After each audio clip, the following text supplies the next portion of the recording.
minute, so, but I'm back. So I hope that you guys are doing well. I'm feeling a little bit better today, so I'm able to come at you with some cute, really fuzzy clips. And today we're here with the longly awaited, very much requested, almost every single live since we've talked about dragons. This is the live about dreaming about dragons and working with dragons in your dreams and dream shifting as dragonkin. We're doing all of that today. So if you are excited to learn about dreaming and dragons and dreaming, then grab a drink, grab a snack, okay? Grab a little cozy fuzzy friend, and let's hang out. So I hope you guys are doing well. Today I am kind of feeling a little bit crampy. We're dealing with the chronic period stuff today, but the good news is that I have plenty of medicine. So we're doing this new thing where the first 3 to 5 minutes before we start the live, we're just gonna kind of hang out and let everybody kind of join the live. So Nightmare Fuel Studios, hey, welcome. Thanks for joining the live. We are here. I'm just sharing what I got for drinks for today. I am drinking another live cola. I think mentioned this in a previous video. These are so good, you guys.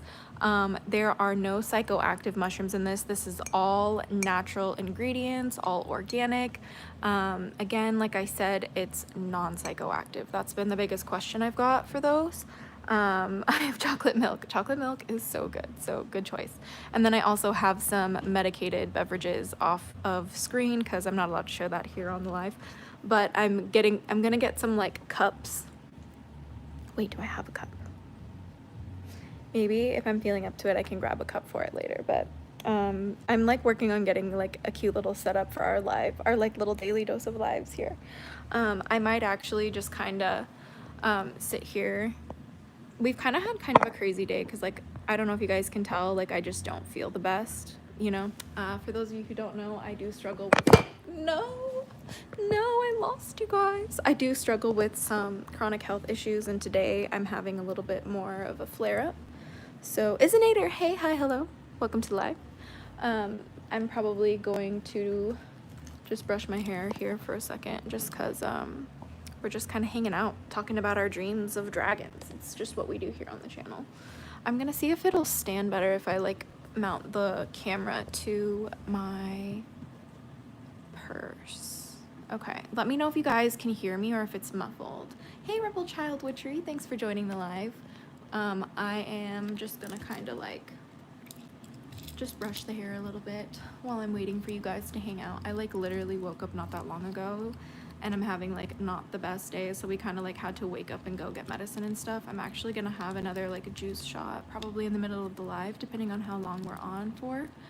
But we're just pretty much talking about dragons and our dreams today, so I'm pretty excited about that.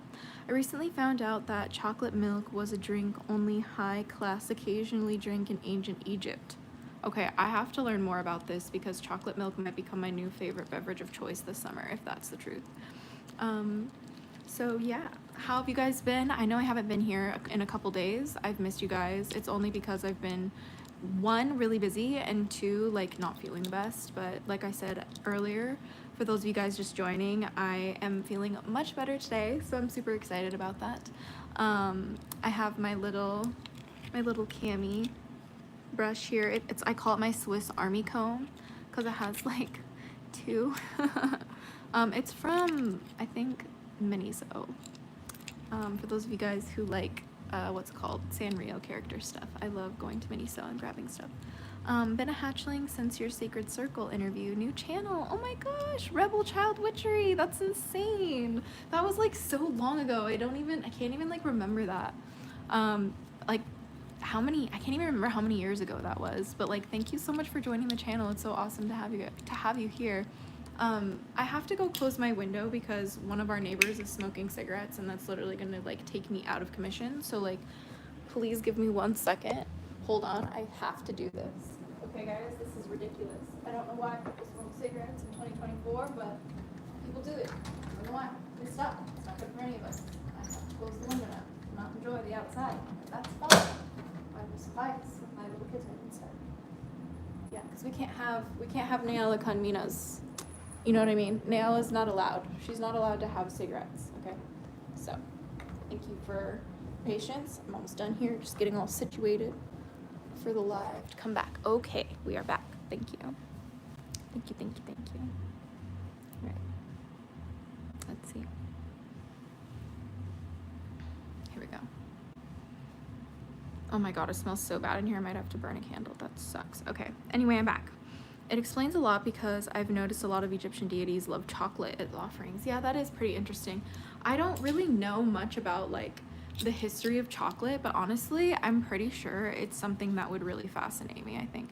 I think it's just super fascinating. I played with a ghost box and ended up hysterically crying because I made contact with a deceased family friend who was like a grandfather to me. Karina Capucci, first of all, welcome to the live. And that's kind of the craziest thing I've read in a while. Like, I've heard about ghost boxes before. I like might even still have a video up on my channel where I like messed with an app for one of the like 31 days of Samhain like a long time ago. Like, I'm talking about like maybe pushing 10 years ago. But yeah, so we're not sure. Let's see. Many LOL. Yeah, honestly, that's crazy. Massive Sandwich 69. Hey, hi, hello. Welcome to the live. Have a great day today. You too, my friend. Carlin Barco, what's the tea? Hey, Carlin Barker, hope you're doing well. I feel you. House sitting for smokers. I'm used to vapors, and this makes quitting harder. Yeah, it's really, really hard for my brain now. I haven't like I've like quit my vape addiction. I've never really liked cigarettes. Like, they've always like given me a headache, but like it's just a bummer because like I just think there's a lot of like if you have to like get that, like I feel like smoking cigarettes is just kind of like offensive if you live in like apartment complexes that especially have children around you. I think that it's just kind of like should be illegal in my personal opinion, but like vaping is like different because it's not all of the different stuff, but that's not what this live is about. Anyway, I've been wondering if ghost hunting equipment could be used to communicate with deities. Honestly, I think things can be interpreted in any way, but like at the end of the day, like you just have to be really like grounded and like well versed in your protection stuff to start experimenting with stuff like that, because that can be viewed as like an arcane type of magic. So just be careful. Rats! Hey, hi, hello. Welcome to live. Thank you for joining us. I've always been skeptical about them, but there was no denying it was him. He said things only he would know. It was more comforting than scary. Yeah, Karina, that's incredible.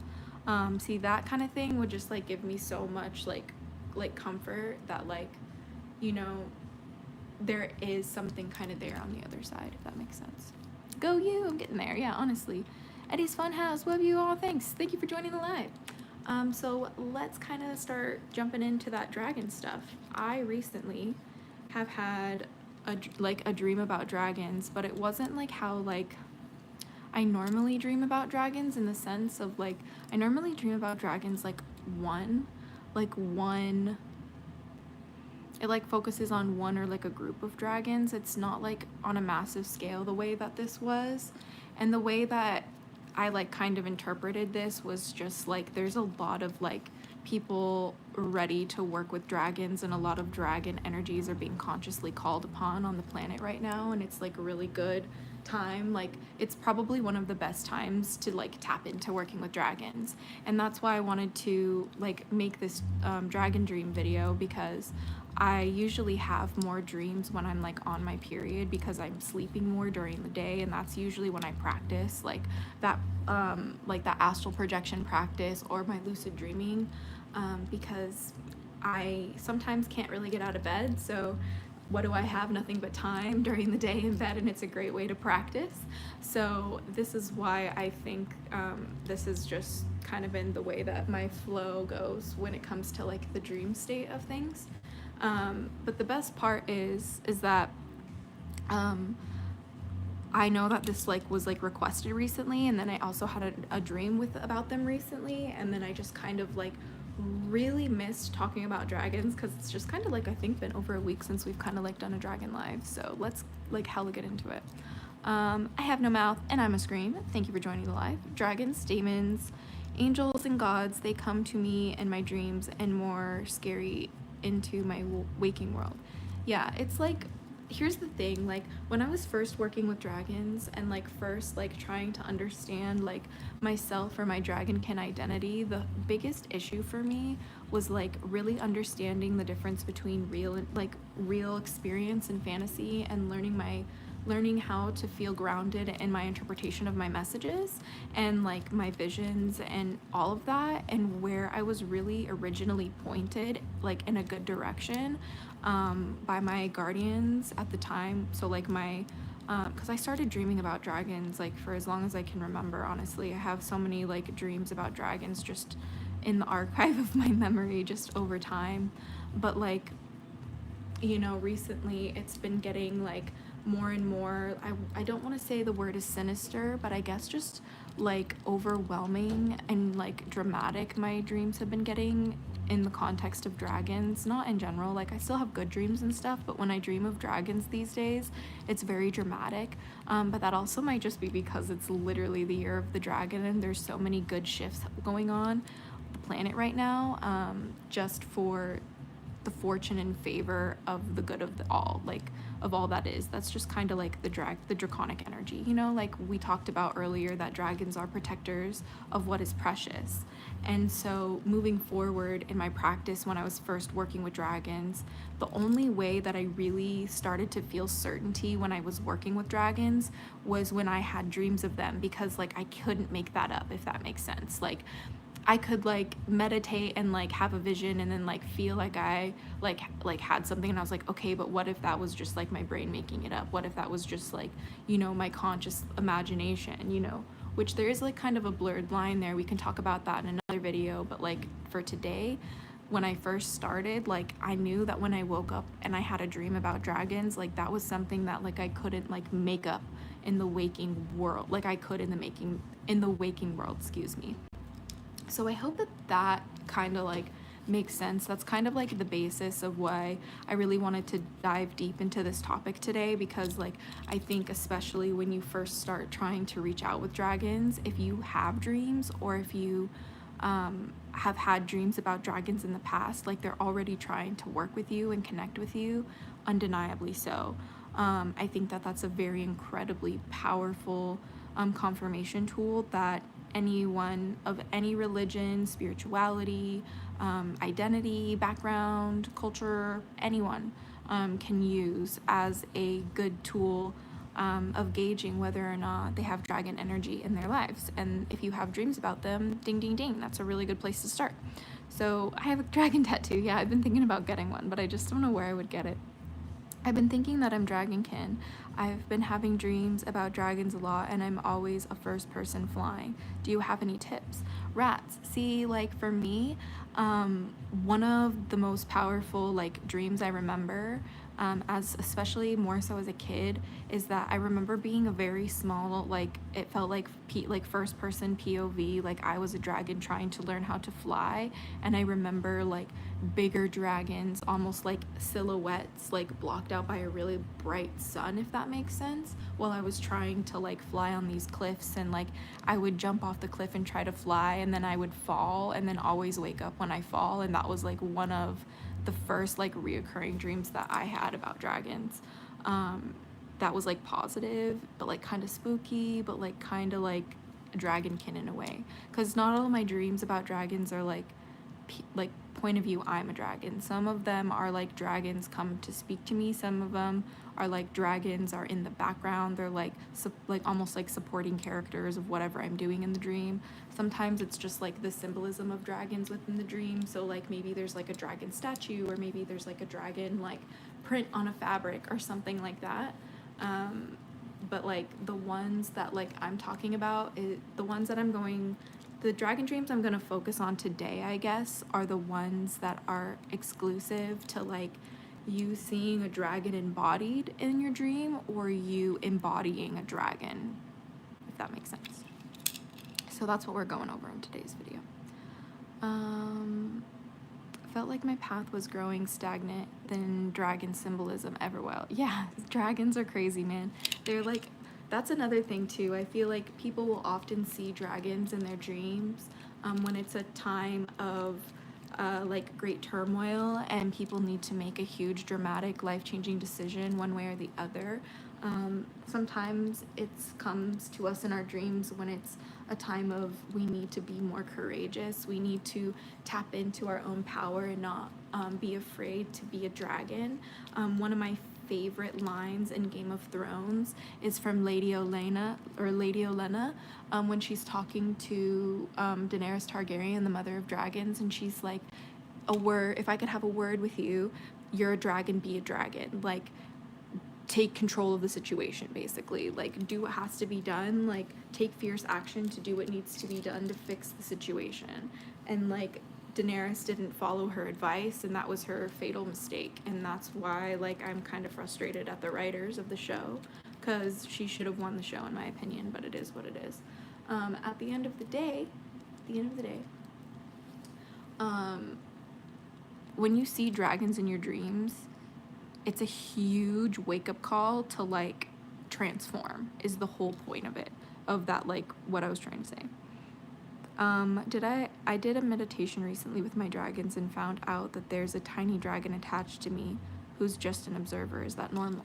Yeah, there's lots of dragons that just watch you sometimes, and most of them will probably never ever like make themselves known. And like, even your own dragon guardians, like if you ask them sometimes if there's other dragons watching you, like sometimes they won't even let you know. Like, and you have to just, this is where like your faith comes into play, right? Like sometimes you just have to have like faith in your dragons that they're gonna keep you safe no matter like what other dragons might have an eye on you. But like, see, that's why for me in my space, like that's why like I am the creator of my reality, you know what I mean? Like I am like able to do that. I'm able to like visualize and like decide and define what is and is not allowed in my space. And that's why I only allow dragons who are here for like my highest development and good, and the good of all of humanity are the only ones who have access to my space. So if they have any ill intention, like that's just not allowed. I have just too many dragons around me, like keeping the perimeter, if that makes sense. And like the ones that, the dragons that get it, and the dragons that don't. And a lot of that is none of my business, if that makes sense. My dreams get weird and violent when it gets hotter. When I'm sick, I keep dreaming of fighting. Yeah, just fighting stuff. Yeah, dude. Also, I will admit, since watching your channel recently, I've been seeing a shadowy black dragon resting on the arm of my couch. I leave it be. Aw, Carlin Barker, that's really sweet. You know, sometimes dragons will come to us in whatever form they feel like we are most receptive to them, and perhaps it's trying to be as close to a little black cat as possible. If you might have like a black cat maybe somewhere in like your memories, or like, you know, maybe a past one, or one that you love, or one that was in the family. But like, dragons are honestly like so mysterious and so like just, you know, like they just hold a lot of like, they're the key to a lot of answers and mysteries, if that makes sense. You know, like they kind of like are the gatekeepers to the void, if you will. And you'd be surprised what happens if you just like let them kind of like take up space, if they're not harming anything. If you notice them there and you just kind of let them be, like, you never know, you know, sometimes magical things will happen in your favor. Even if you like leave offerings out for them, you know, like sometimes for dragon guardians I'll like leave crystals for them, or I'll like get a crystal specifically for dragons that want them. But yeah, Vicky Heisler, thanks for joining the live. I have a question for you, but it's kind of private. How? Yes, it's about dragons. My dreams have been very intense. Oh, well, I mean, we are talking about dragons today. I mean, I can't really talk about things that violate community guidelines, so if you feel like it would violate community guidelines, I don't really know what to say about that today on the live. But what I will say is that, like, dragon dreams can be very scary too. I have also had, I would consider like nightmares of dragons, and it's really kind of intense when you have dreams of like dragons in like a negative sense. Like, I had like a dream a long time ago about like a dragon hunting me, like a really big shadowy dragon with like just like really deep menacing yellow eyes, like hunting me, and like shadowy forest. This was like probably when I was like a really little kid though. I had a lot more of these dreams when I was a kid, but that's just because I was probably one, a child, and two, sober. I like am just a recovering addict now, you know, so I'm just a little worried about my brain sometimes, and which is why I do the best that I can to take care of my brain health, my neuro health, and just my overall spiritual, physical, mental health. I think all of it is really important, especially in recovery. So, and it's definitely been really important for me too. I rarely dream, but it's very intense when I do. Yeah, that's kind of the same for me too. It's kind of like go big or go home with my dreams. It's like you're either there or you're not. Interesting you say black cat specifically, Carlin Barker. Yo, yeah. Yeah, that's just kind of like what came through from my spirit team when I read your comment. I have been working on more channeled messages live. I've been a little shy about sharing channeled messages live because as a kid I just felt like I was like not ready for that. I was like, oh my gosh, what if I say the wrong thing? What if I mess up? And I'm just like in a part of my path now where I'm like I don't have those fears anymore because I've just like done a lot of channeling for a long time now. And it's just been, I've had a lot of repetition so that like fear is over with. I've had a lot of experience both on camera and off camera, so like in a private setting, if you will, but like I think it would be fun to do it in a more like public live setting. That's why I'm like doing these lives, you know, because I want to like kind of expand that kind of experience for not only like my personal practice, but just for the hatchlings, man. I miss you guys, right? Maybe I'll do like a tarot reading live or something like that, and I'll channel everybody's dragon guardians or something. That would be fun, huh? No, it won't violate anything. I just don't want to take up anyone else's time. Oh, well, if it's about the topic, that's kind of like why I'm here, you know? That's just kind of the thing. I'm literally just, I don't feel the best, so I'm literally just brushing my hair on camera, getting ready for the day, doing, like, hanging out with you guys, you know? Violet Maze, thank you so much for joining the live. I'm also a recovering addict. I'm so proud of you. Yes, Purple Heart, I'm so proud of you too, man. That stuff is not easy. Sometimes I even still have days where I want to relapse, but the biggest one for me is I don't smoke anymore. And it's been the best decision for not only my mental health, but also my physical health and my career. Like, my voice, the quality of my voice has just really improved since quitting smoking, and I'm just really happy about that. And I pretty much only consume cannabis now for my cramps and sometimes to relax after a stressful day.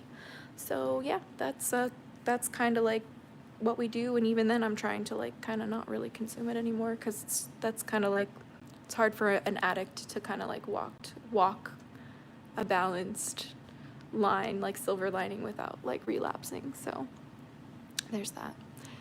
Your spirit team knows what it's doing then. One knows what they're doing then. Oh, thank you. Thank you, Carlin. I will definitely have a moment with them later talking about more of this channeling stuff because I appreciate that confirmation. Rebel Child Witchery, feeling very drawn to dragons, but I feel like I may drag my feet too much for them. Working on that as I grow more aware. See, the thing is like, I did a live a little bit ago, but like when you're working with dragons, if you're worried about like how they're gonna perceive you, the best thing you can do is just focus on yourself and focus on improving yourself. Like, one of the first things that I did that brought dragons back into my life, where I felt like, after I felt like they kind of abandoned me in a way, was focus on recovering from an addiction. I had a really bad nicotine vape addiction. It was awful, you guys. I tried to recover so many times. I had so many relapses, and it took so many like really scary health situations after another for me to finally kind of like really give it up. But once I really kind of like focused on changing who I was as a person, to not consume like vapes anymore, to not like vape nicotine anymore, that's when my dragon guardians started to become more vocal. And then I started doing more shadow work, and I started doing more decolonization work, started learning about the state of the world, started trying to help my community more and trying to help other people achieve their dreams while achieving my own. And the more work that I did on myself and on my community, that's when my dragons stepped up and started helping me along the way. And it almost seemed like they kind of just effortlessly meshed themselves right back into my life when I started focusing on that. And that's why I tell people now to just focus on yourself, focus on building what it is that you really want in this world. What is your true calling? Like, if you have a feeling in your heart that you want to save the world, that you want to help the world, that means that you want to be there for your community. You want to be there for people who can, like, who need your help. And like, that's so admirable, but it can be a very overwhelming, like, desire to have. And like, all you need to do is steps to take to get there. And that's why if you're having dreams about dragons already, like, you're already on the right path. In my personal experience and from what my dragon guardians have told me, it doesn't really matter what the practitioner thinks about themselves. If they're having dreams about dragons, like, they're kind of like chosen. They're like chosen ones. Not to say that's like a very interesting terminology on the internet sometimes, but like, that you are being looked upon. That's the word that they want me to say. You're being looked upon already if you're having dreams about dragons. I'm trying to quit smoking nicotine too. It's fucking gnarly. Yeah, Violet Maze. My only tip for you to actually quit is to change your identity and to start telling people that too. Because me, I had a harder time being seen as a liar, saying like, oh, I don't vape anymore. And then for people to see me like vape again after saying that to some people, for me, my pride was too high. I couldn't let people have that image of me for like in my personal life. I wasn't able to have that experience. And so it kind of held me accountable in a way. So like, I really worked on that. And I also addressed the emotional reasons why I was using it, because I was using it to meet emotional needs of not addressing trauma that was stuck in my body. I wasn't meeting the needs that was creating perpetual anxiety and stress within my life. I wasn't defining my reality for myself. I was letting everyone around me define my reality. That is part of the reason that led me to doing these kinds of things. So I hope that helps anyway. That's just what helped me with my addiction recovery. I am not by any means a professional on that. Like, I'm just sharing what worked for me on my path here on the channel. I finally quit weed and life and gifts skyrocketed. Yeah, Eddie the Red. Thanks for joining the live, by the way. That's so true, because like, that's something else too, you know, like the like weed for me was like just overbearing. It was like too much. It was like an overindulgence. But then when I started using it intentionally and respectfully and responsibly, that's when it started to actually function as a proper medicine for me again. And I'm very grateful, because otherwise I just don't really know where I would be at right now, especially when I'm in a lot of pain like I am right now. Mine is a small pink dragon of many shades. The moon falls into the earth and all chaos breaks loose, and she makes this weird call that sends vibrations through me, and a portal of sports opens in. Yeah, Vicky Heisler. Like, see, this is why I love dragons, because everybody has their own really cool magical experience with them once they start working with dragons. And the best way to be rooted and grounded in your experiences with them is to learn from as many different resources and perspectives outside of yourself as possible, and as close to indigenous roots as you possibly can, in tandem with cross-referencing it with science and, like, you know, even metaphysical science. Like, quantum physics is something that I would consider a metaphysical science, because the sciences of today are finally starting to understand the principles of magic and witchcraft. They really are starting to, like, prove that it's real. So it's just really, really a cool and exciting time to be alive. And this is why I feel like it's never been the better time to, like, work with dragons if that's what you want. I'm trying to quit that now before a scary situation. Yeah, rebel child. Like, you just have to give yourself a lot of grace too when it comes to quitting. Like, I'm more than happy to do a stream just on, like, addiction and stuff. I'm more than happy to. I just have to be careful, because when I literally type those words into the algorithm, I can kind of get flagged a little on the channel. But again, if I kind of like talk about it through the lens of dragons, I kind of can get away with it. So, like, That's why I'm talking a little bit about it here. Because one thing that started to happen for me when I first started to quit all of these really bad substances that I was consuming, is my dreams started to come back. And the way that I was getting rewarded for quitting these substances is that I was having a lot of dragon dreams. And this is part of the catalyst of what really rerouted me into my practice of today, because me quitting my addiction and being successful in that endeavor was what attracted one of the first guardians, one of the first like new guardians of like this newer type of team that I have. Some of these dragon guardians are like have been around for a long time, but like have only shown themselves recently. Some of them are just new, some of them just are passing through, but like I still work with like the dragon guardians that I've always talked about on this channel. Like they're all around. Like I'm just always constantly trying to work with more, if that makes sense. But there's that. I once dreamt of a dragon that was like a Nazgul's from Loader, shaped like U-shaped neck, gray skin rather than scales. Yeah, that reminds me of just how dragons can really just appear in any way, shape, or form, and like sometimes you really have to use your intuition and your discernment in breaking down what your dreams mean. And I've been working with my dragons as much as I possibly can to do to like get to a place where I can offer like dream interpretation and like dragon dream assistance specifically.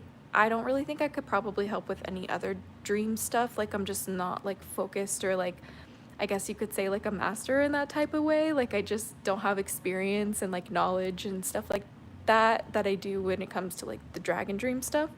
But I would love to like start offering like live channeling sessions here, like once a week. And like there's so many things that I want to do and that like I'm being guided to do by my dragon guardians, but like they're telling me right now, pace yourself, you know, because like otherwise I'll burn out, you know. So one thing at a time. Front of me, and I sent my family through first, then I went through and it was almost the exact same place. There was a lady with golden hair and felt brilliant. Yeah, you know, like there's just so many cool things that happen in your dreams that sometimes take time and practice to decipher, so you just never know. Would you consider sea serpents as dragons? Yes, I do. I dream of them a fair few times lately, and I'm scared of water, but I hold on and acknowledge with trust. Yeah. Usually if you have a huge phobia, especially of certain part of the land, or a certain part of the natural world, and you really want to work with dragons on a conscious way, technically, in my experience, the dragons of the like domains that you're fearful of are the ones that are going to come to you first. This is why I'm pretty sure I started working with a sky dragon first, a Ceres, because I was most afraid to fly, and I was like so anxious of what I heard in the sky, especially the human creations in the sky, like planes and helicopters and drones and things like that. And 555 on the clock for me right now, so that's confirmation. But yeah, sea serpents are incredibly powerful energy. All sea serpents are dragons, but not all dragons are sea serpents, if that makes sense. And I personally have always, there's like a really deep, dark, scary intimidation factor when it comes to working with water dragons, simply because a lot of them, when you work with them, like, and you give them full trust when you work with sea serpents or like just water dragons, they'll kind of like grab you by the ankle and pull you straight down to the bottom of the water, in a sense. And it's a radical thing, yes, but it's like a process, like how a fire dragon would like set you on fire, essentially. Like each dragon has their own way, you know. Like an air dragon would literally take you up as high as they could and drop you to make you learn how to fly, if that makes sense. So there's just like so many different ways when it comes to working with things. If you ask me, I think it's just like a sign of like overcoming your fears, because that's like the main thing that happens when it comes to working with dragons. Do you have a dragon oracle deck you love? Yes, I have multiple. I'll actually just do a whole stream about dragon decks and tarot decks and stuff like that. And then I'll like maybe do like, actually my next dragon stream, I think I'll just do like dragon readings. I'll do like personal ones maybe for like donation, and then just like hatchling like overall like worldly ones, like just to show you guys the different decks that I have, because I love love working with dragon decks. I like when I use my tarot decks and my oracle decks, I'm like getting messages from my dragon guardians, my spirit team, and then the spirit team and dragon guardians of anyone who I have the consent of. If I'm like doing a reading for somebody else, if that makes sense. But if I'm doing a reading for like the collective, then I'll just tap into the dragons that are like open to giving me messages for the collective as well. And I never really know who those dragons are. They're kind of like messages submitted anonymously, if that makes sense. But they still work. They're still good. Sometimes they're still good messages. So I'll definitely do like a dragon, like tarot reading, tarot oracle stream next time I do a dragon one. Let's see. I kind of lost my spot in the chat. Okay. Do you have, oh yeah, wow, the Dragon Fate Oracle is my favorite Oracle deck. Yes, I also have that one, Nightmare Fuel Studios. It's a really good one. I do have a question about working with dragons as a dwarf Faekin. Yeah, sure, let me know. This is going to sound weird, but you were in my dream this morning. When I saw you in the mirror, you had purple and black wings with silver tips. You smiled and disappeared. That's funny, Vicky Heisler. You know what's funny, actually? I get a lot of comments from the hatchlings that I'm in your guys' dreams. And maybe we'll do a stream about that one time if we're willing to open that can of worms, because like some of the dream messages I get are a little unhinged, but some of them are really fascinating, and it always blows me away a little bit. So I love that. Like, thank you for sharing that with me. It's very interesting. Seti the Red, I think I'm always going to be afraid of the ocean. Deep, dark, lots of sharks, sea serpents, love dragging me down there. See, for me, I used to be afraid of the ocean a little bit, but now I've reached a point to where, like, for me, I find the dark depths like not scary, but like comforting, almost as a place of meditation and creation. And this is usually why the water dragons will drag you down there so quickly, is because that's initially what it's supposed to be. And the only really way that like you can find that on your own without like them holding your hand is if you just are literally kind of like thrown into the deep end. Have you heard of that terminology before? They literally want to throw you into the deep end to see if you'll swim. I know that's kind of like harsh, but like some people don't like that, and I don't blame you. It can be very overwhelming. I didn't like it when it happened to me either. So there's that. Let's see. Let's see, I'm going to, no, I literally can't stay ahead in the chat for my life. Would it be possible to work with the dragons as my kin type? Oh yeah, dude, anyone of any kin type can work with dragons, even if you're not like dragonkin. You know, like, just because like your dragonkin doesn't mean like you have some like more special connection to working with dragons either. Like, I want to make that very clear. It only means it's different, okay? There's nothing better or worse than different. Like, it's just a different experience, a different perspective, a different path, and that's amazing. This is why like we have these experiences to share and learn and like co-create together. That's like the whole part of the thing. Let's see. You were in a dream of mine one time a year ago, but I can't remember it. All I can remember is that you looked like you had fairy style makeup on. Oh my gosh, made me feel, that's so much funny. Ben, you have the prettiest eyes. Oh, you're so sweet. Thanks for joining the live. Glad to have you here. We are drinking alive while we are on alive. Ha ha. Anyway, this is my favorite drink in the world. It's like an ancient mushroom elixir, and it literally tastes like Coca-Cola, but it's like healthy for you. Okay. You might think I'm crazy. It tastes a little bit like vinegar because there's apple cider vinegar in it. So if you don't like that, then don't drink it, because like my boyfriend really hates vinegar, but like he actually really loves these. It's like the only thing that has like apple cider vinegar in that he can like handle, you feel me? But yeah, it is what it is. I've been curiously reaching out to my dragon guardian, and the only thing I get to know now is a color. Yeah, sometimes they'll be very cryptic with you sometimes, you know? You just like never really know. You know, it's kind of sometimes a riddle, because they want you to figure it out. Okay, so cheers to that. Cheers to the dragons. If you don't have a snack or a drink, go get one, because cheers to the dragons, right? I think I dreamt of you being mean to me once. Setting the red. Why would I do that? I don't know why I would do that, unless maybe you have not been doing your protective practices properly. Then shame, you must protect yourself. No, I don't know. I really don't know. Alive we are, yes, thankfully. Are we still here? Yes, thankfully. Okay, question. What does it mean when you dream of drowning but wind up on a different earth and time? Sounds like a timeline shift to me. I don't know. See, I don't really know a lot about dreams. I don't really know. I was gonna say it, but listen to the nope. That's funny. That's funny. Yeah, all I know is that, like, if you're dreaming about dragons and you want to work with dragons, like, you're actually much closer than you think you are. And, like, 9 times out of 10, like, they want you to figure out what the dragon dreams mean without asking for the answers through, like, people's help, you know? You can absolutely get help if you need to, but, like, if you continue to reach out for help over and over again instead of, like, doing the work for yourself, like, you're probably kind of just, like, not gonna make progress in the way that you could. Because, like, what makes you get better is, like, having a dream and, like, writing out that dream in as much detail as you can, and then going over it and breaking down that symbolism and how it can relate to your life, and cross-referencing it with your practice, maybe the books that you already have, you know, because at the end of the day, like, it's just really fascinating to dream about things. It's just a really fascinating concept. Science will tell you that we dream to, like, kind of process information and learn of new ways to protect ourselves, which, yes, I think that's absolutely fair.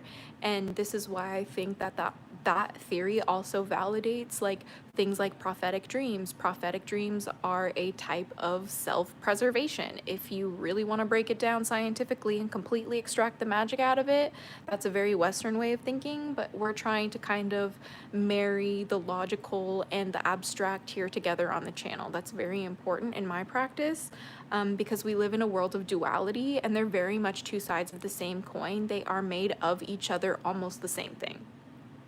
It's hard to kind of put it into words because English is a very stupid language, and I'm trying to learn other languages too. There's many other languages I'm studying and I'm getting kind of good at, but, like, I don't speak any other language fluently, so don't ask for any streams in Spanish anytime soon. That is a dream of mine. It would be amazing to do a stream in Spanish, but I digress. Do you have a top 3 things dragons want us to know? And I don't know. It was before you came back. You had that hat, like the girl from Bob's Burger. Oh my god. I love Bob's Burger, and I also still have that hat, by the way. I will definitely do a stream on, like, the top, like, tips that my dragon guardians have for you, or, like, dragons have for you guys. But, like, right now they just want you to know that, like, focusing on your dreams and in your dreamscape and taking care of your body and your mind and, like, your spirit in a way that enables you to have dreams more clearly is going to be really important. So what does that mean? That means eating more live superfoods, like, you know, like juicing if you can, spirulina, wheatgrass if you can, taking supplements if you can, you know, like, and then just eating, like, higher quality, like, proteins. Like, if you aren't a vegan and you do consume meat, like, are you consuming meat that's, like, from, like, a really low grade slaughterhouse, or are you getting it, like, cut from a certain way? Is it, like, prepared halal, or is it, like, prepared by, like, a butcher that you, like, trust and know, or is it, like, local from a farm, or like things like that. Like, these things kind of matter, you know, in terms of, like, your body and stuff, and the quality of, like, your experience and the quality of your vessel. So it's something that, you know, also you have to take into consideration of just, like, what you have access to, because that can be a huge challenge for a lot of people. But, you know, depending on what you have access to around you, you always are able to make as good decisions that are good for you as possible, and that's kind of, like, what we're trying to, like, push here. I'm working crocheting a dragon. Ava Welter Holt, thank you for joining the live. I would love to see him. I bet it's so cute. I love crocheting. I would love to learn how to do that. Maybe I'll try to learn how to crochet live. That might be kind of fun, huh? Let's see. Trying to catch up with this chat. Apollo likes riddles too, so it isn't new aside from intensity. That makes sense, because he's, like, isn't he, like, the poetry god or something like that? The music and poetry god? It scared me a lot because I could feel it. Would you recommend any beginner books, like, on dreaming with dragons? Because I don't really know of any that are specifically about that. Might have to write one about it, not gonna lie to you. Yes, it is. I'm learning Japanese. Oh, I love Japanese. Palmistry and Reiki are what I'm being called to do next. Been dabbling in a lot of energy work. Even learned a Zelda theme song on my Triforce Ocarina. Oh my gosh, I love that. I played Ocarina for a little bit when I was in high school. And I made one. I was trying to make an ocarina in ceramics class that like doubled as like a pipe because I was a little like stoner. Surprise. When I was like a teenager in my like senior year of high school. But it broke in the kiln, probably because I wasn't supposed to have that. But it was really cool because like when I held my finger over like what was supposed to be the bowl, I made it so I like could distract the teacher because there were so many pipes that were made in ceramics. Okay, this is like a side tangent, right? Because we are Kimutan fans here, and we grew up smoking with the dragons over on her channel. So just so you know, little fun bit here. She also did my tattoos, so another little fun fact here. So the smoking story here is relevant in the dragon video. Just had to verify that for a second. Anyway, back to the tangent. So many people would make these bongs or like pipes in like my ceramics class, but they all got confiscated because everybody noticed it, right? So then before I fired mine in the kiln, my teacher, who loved me, by the way, I had a really good relationship with him, and he was like, okay, he was like, we all know this is a pipe. And I'm like, no. You want to know why this isn't a pipe? And he was like, how are you going to prove this to me? This is clearly a pipe. There's an opening on this end, and there's an opening on this end, and it's set up in a way for you to hit it. Okay. I was like, okay, but listen, but hear me out. Because I had like a carp on the back too. If you know what a carp is, if you know, you know. I'm not going to go into it because I'm not trying to get a guideline violation. But here's what I did. If you covered the carp and you covered the bowl with your finger, because I made it in a way that you could do it, and you blew on like the mouthpiece like a flute, it actually made a sound. It actually made a sound like when you blow into an empty water bottle, like maybe I can do, but when you do that kind of thing, like this one's too full, so it won't do it. But like when you do that with like an empty water bottle and it like makes like a tone, my ocarina did that. And so then guess what? The teacher validated it and he fired it. Okay, he fired it in the kiln, but it didn't survive. The gods didn't want it to happen. I was too young, I guess. It's fine. Oh well. But that's my little ocarina bong dragon story there for you. Do you have any language learning tips as an adult? Resources are hard to find. Honestly, no, I just really don't. Like, for me, learning the language, the best experience I've had is just immersing myself around people who speak the language, and half the time I don't know what's being said. But if I'm lucky, some people around me will translate for me, and then I can pick things up that way. So that's kind of how I learn. Also, I'll like read books in different languages sometimes to try and kind of like learn too. And then I'll also watch shows that I love in different languages with English subtitles. That's what my Spanish teacher taught me when I was a kid, and that's like been her one tip that like really stuck with me as an adult trying to learn new languages. So I hope that helps. Like if you're trying to learn Japanese, like I would definitely watch like Japanese like dramas or like Japanese like anime that you like in Japanese, but like with like subtitles in your like native language, and that should help you. In other words, treating your body as sacred. Yeah, your body is sacred. Absolutely. It is your sacred vessel. It is a gift. I have to go. My daughter about to come in for family time. Oh, yay. Well, thank you for joining the live, Vicky. It was a wonderful, wonderful time having you. Custard the Dragon, thanks for joining the live. Do you know anything about Blue Flame or the fairies? Yeah, I work a lot with fairies, but I still don't feel like I know enough to really like do a whole stream or talk about them a lot. I really only can tell you what I know about fairies through my perspective of working with dragons, and that is that dragons are pretty much the gatekeepers and guardians of the fairy realm. That's like one thing that I'm absolutely certain of and have, worked with a lot. And different color fire and stuff like that is something that's very, very sacred and a very, very sacred process of like also alchemical. If you are interested in alchemy, I definitely would start there if you're interested about the blue flames or the blue flame in particular. But that's kind of my tips for that. Duolingo is the best app for languages because it also teaches you to write it. Oh yeah, that's probably really helpful too, actually. I'm really good at like reading Spanish and pronouncing it, but I like have no idea what I'm saying half the time, if that makes sense. So that's fun. I'm also really good at doing like native, like can be good at like mimicking native accents. So like when I learn a language, it can be like a little bit easier for me to pronounce it. But like the only issue for me is like kind of like remembering how different languages are like organized structurally, that are just like different. It's like different. What am I trying to say? Like just the way that like the verbs and the nouns are like stitched together. Do you know what I mean? Like grammatically, it's just stitched differently. The dragons are vengeful, wrathful to culprits of really awful things, or more forgiving. Are dragons more vengeful, wrathful to culprits of? Well, you have to understand. Here's the thing: every dragon is different. Like some dragons, like literally don't give a crap about like human stuff. Like they're just over it. Like, but some dragons are really invested in like the healing of humanity. But just like everything in this world, there's a polarity with dragons too, and I'm sure there's some dragons that work with awful people that are invested in some awful things too. But here's the thing, like at the end of the day, dragons also fundamentally, I'm sure, know the natural order of the world is love. But also the natural order of the world is chaos. So that's why you get this like crazy polarized experience here with chaos and love at every corner. you know like it's a wild place we live in. It's a place full of magic, you know what I mean? What exactly is the blue flame? Oh, it's kind of like the violet flame. If you're not familiar with the violet flame, that kind of goes into more like angelic stuff if you're interested in that.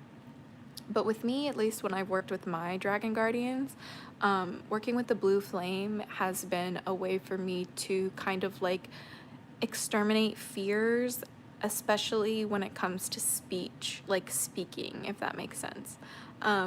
And some people like exclusively work with like blue fire. I did for a while, but I don't anymore. I try to work with all different fire types now. Bye and bright blessings to everyone. Bye. Thank you for joining. In my French exam, I said I live in the toilet behind the club. Study the red. That's so awkward. I've tried Duolingo with Japanese. It's so hard. Nichelle Johnson, thanks for joining the live. And I've also heard Japanese is really difficult to learn. I've had some success in learning some Japanese by watching anime in Japanese with subtitles and watching like Japanese like dramas or Japanese like shows with like subtitles, or like game shows with subtitles. I love The Silent Library. I grew up on that show. If you don't know what that is, I'm so sorry. Google The Silent Library, but like the OG version. Shit is so funny.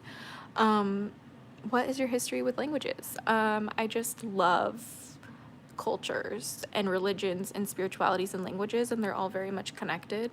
So I try to learn as many different languages as I possibly can.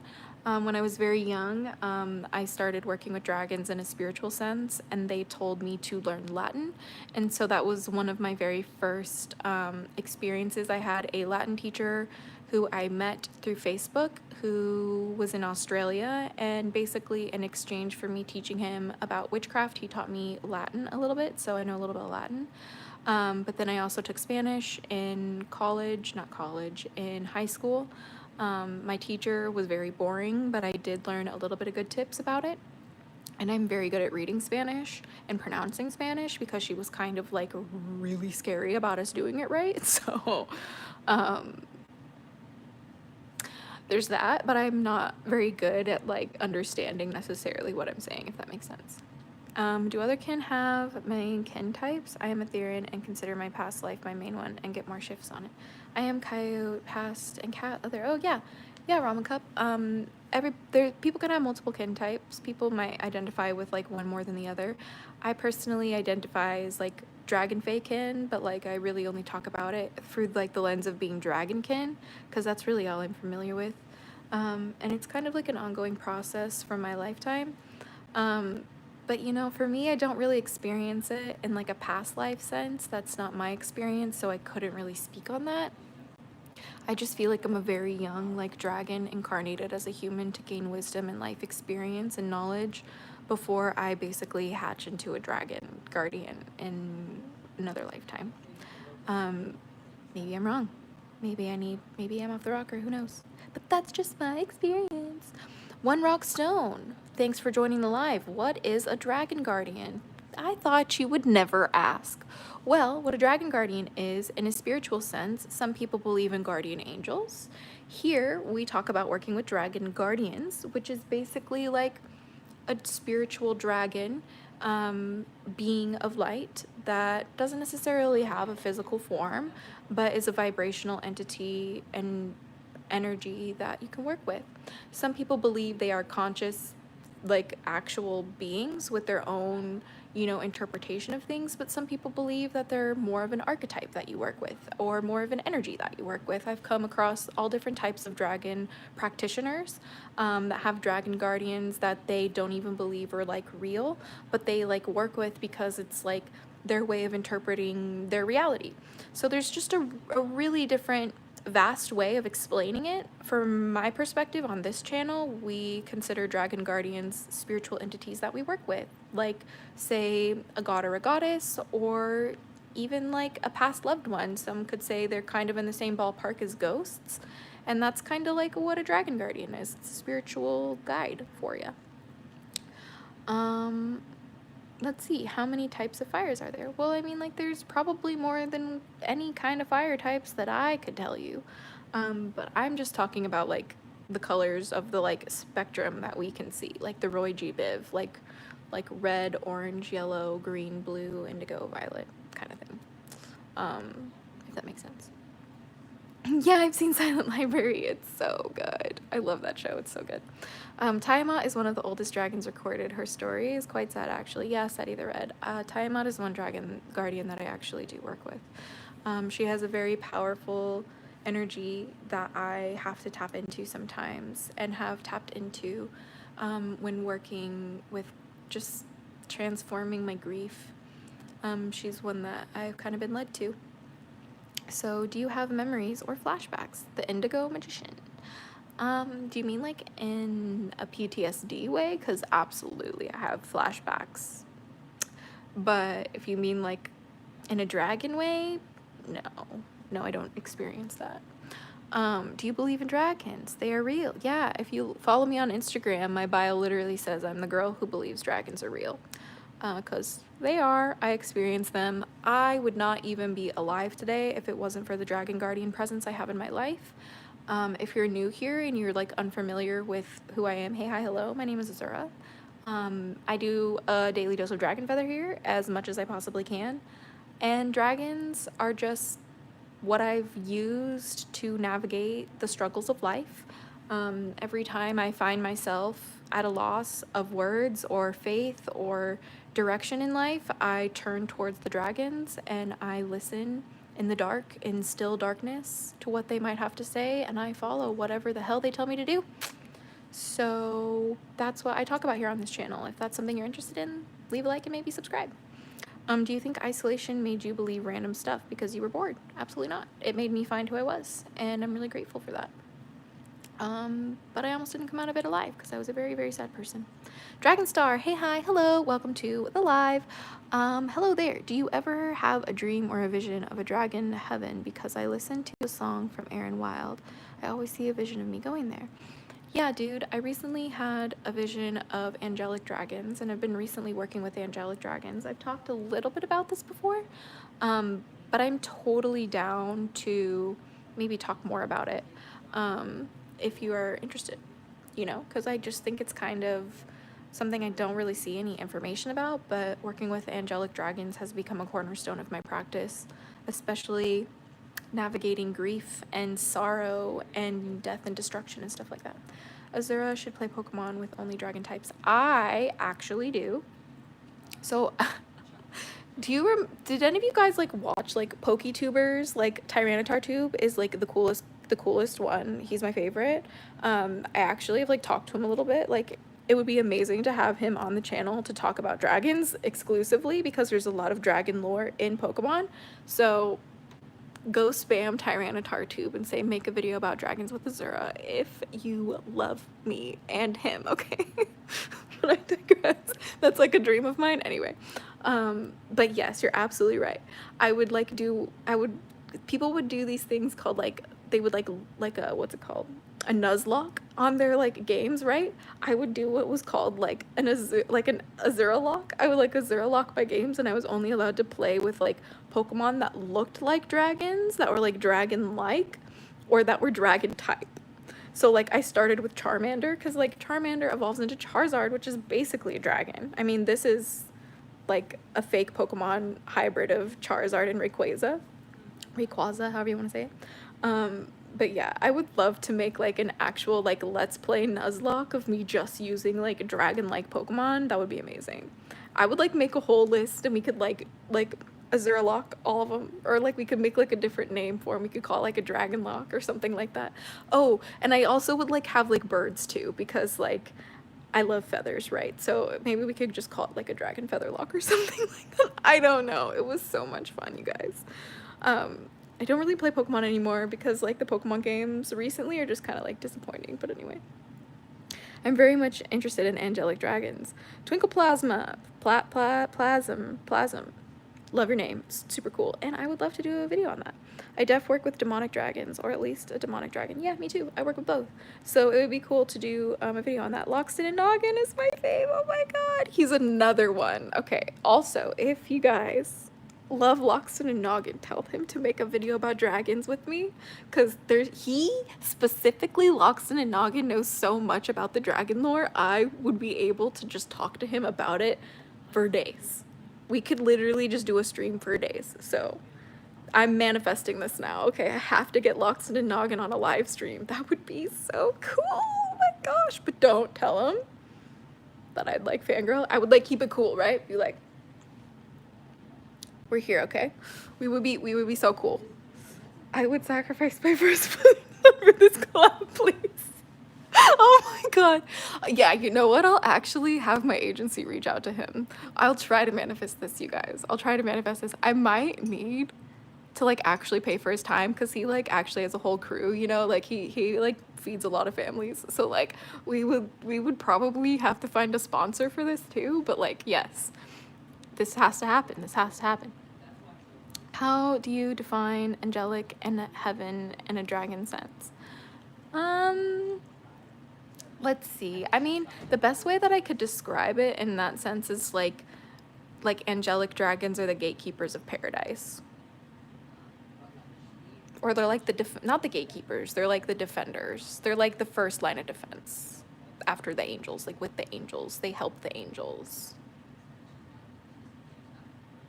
And they look like more like traditional angels or biblical angels, not like a white dragon with feathers and a cute little face, or like, you know what I mean? Like not like that, like scary angels. Like I'm talking about like more like the original angels, but like in a dragon way. I don't know how to explain it, but I can try and draw it. I'm actually pretty good at drawing things, so maybe we can do that. I have dreamt of angel dragons. That's amazing, actually. I would love to make that. I prefer your live videos over new random rap videos any day, all day.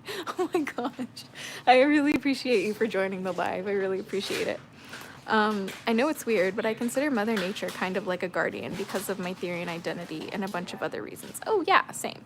Yeah, I definitely feel like there's like a dragon guardian associated with Mother Earth too, and I feel like Tiamat is kind of like in that ballpark.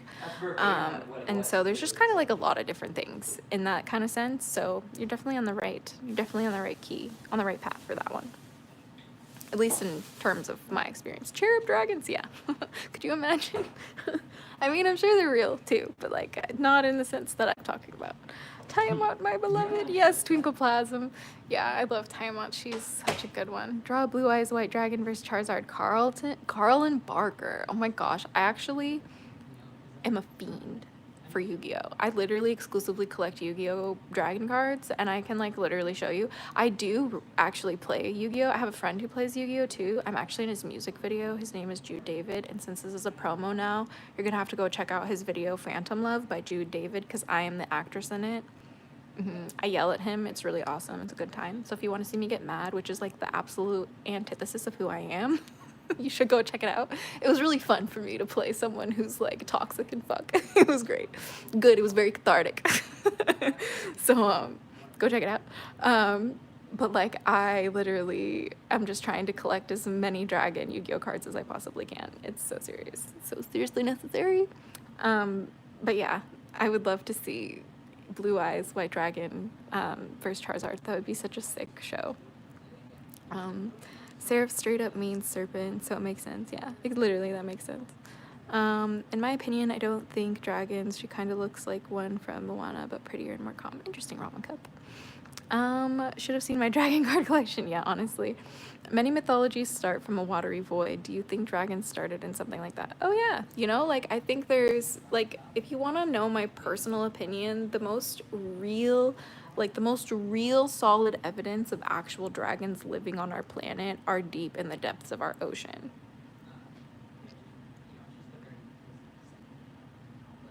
That is just the most logical conclusion for a dragon of Earth. And thanks for listening to my TED Talk about that one. I think it's way more realistic to have water dragons deep down there than fire-breathing dragons up there. I think they're both possible, but I think that is probably more likely that they're like deep down there. We don't know. NASA started as an ocean exploration and now they're exploring space. Makes you wonder what's down there. I don't know, but I don't know. I don't know, but I do know, but I don't know. But I have theories. So we'll see. Your anger was great. That's awesome. And Magic Girl collection. Yes, I love magical girl stuff. I love to see you draw. Drawing is one of my favorite things to do. Yeah, I like exclusively draw dragons. It's like very therapeutic and a way for me to like connect with my dragon guardians. Sometimes I'll go into like a trance-like state and like call upon my dragon guardians to like draw through me, like through my hand, like what they look like, if that makes sense. And that's kind of like a very like spiritual way that I connect with my dragons. And I have shared some of those pictures online before. You might have to dig for them, but they're there. I'm trying to invite angels in and work through my fear of them. Yeah, you know, I had a lot of fears of angels, but then I started reading a lot of mythology about angels outside of like the like Christian, Mormon, Catholic lens that I grew up in. And when I learned more about angels through like a Jewish perspective or like a Muslim perspective or like somebody who just exclusively works with like Archangel Michael or like, you know, just works with like angels in general, like things like that. And I learned from perspectives like that or like light workers that work with angels, like that is kind of where I started to heal that relationship, is because I was exposed to just a negative perspective of angels growing up, if that makes sense. Honestly, it's good. But that's okay. I work with a lot of abyssal sea dragons, Tiamat, Leviathan, and so yeah, I agree. Leviathan is another one that I really, really, really love to work with.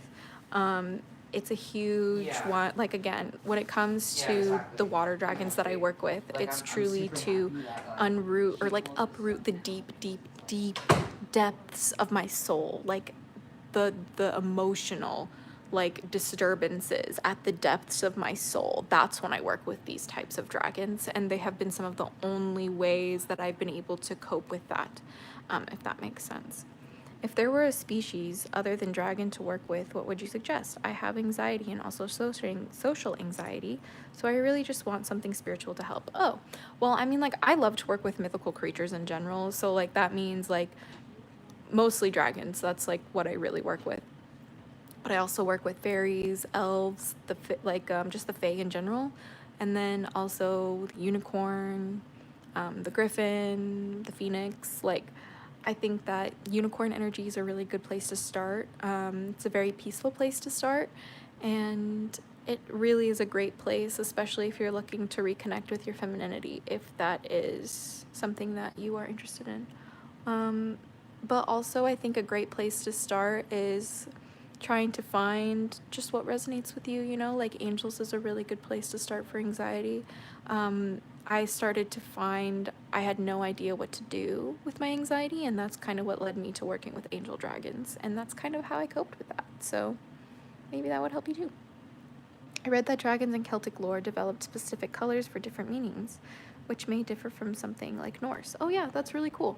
This is why, like, I tell people to not, like, if they have like a green dragon approach them or a red dragon approach them, not to just assume that they're earth or fire right away, because like you'll also see in a lot of mythology like a giant green dragon is the fire breathing dragon too. So like, you know, just keep an open mind when working with dragons, especially when you have dreams about them. That's when you really have to use your discernment. And again, like, the first step is having the dreams about dragons. Like, you don't necessarily need to know what they mean right away. Like, the fact of the matter is that you're having the dream about dragons. You're dreaming about dragons. Get excited. That means that dragons are already present in your reality. They're already trying to connect with you, and they're already giving you messages. And depending on the types of dragon dreams that you are having, they might have already given you your first lesson that you have to decode and understand and act upon, because working with dragons is a very convoluted process. It can be very much a struggle, and even if you only have one dragon dream to work with, like, that can be where you start, and that is such a gift that I think more people should talk about, especially in the spiritual community who work with dragons. It's just good for you. Let's see. I was more intimidated to work with angels than I was reaching out to demons and dragons. Yeah, and I'm Fuel Studios. That is totally fair and valid. I feel very much a similar experience in that. So cheers. Because sometimes it can be a little backwards. We can be a little backwards. Who cares?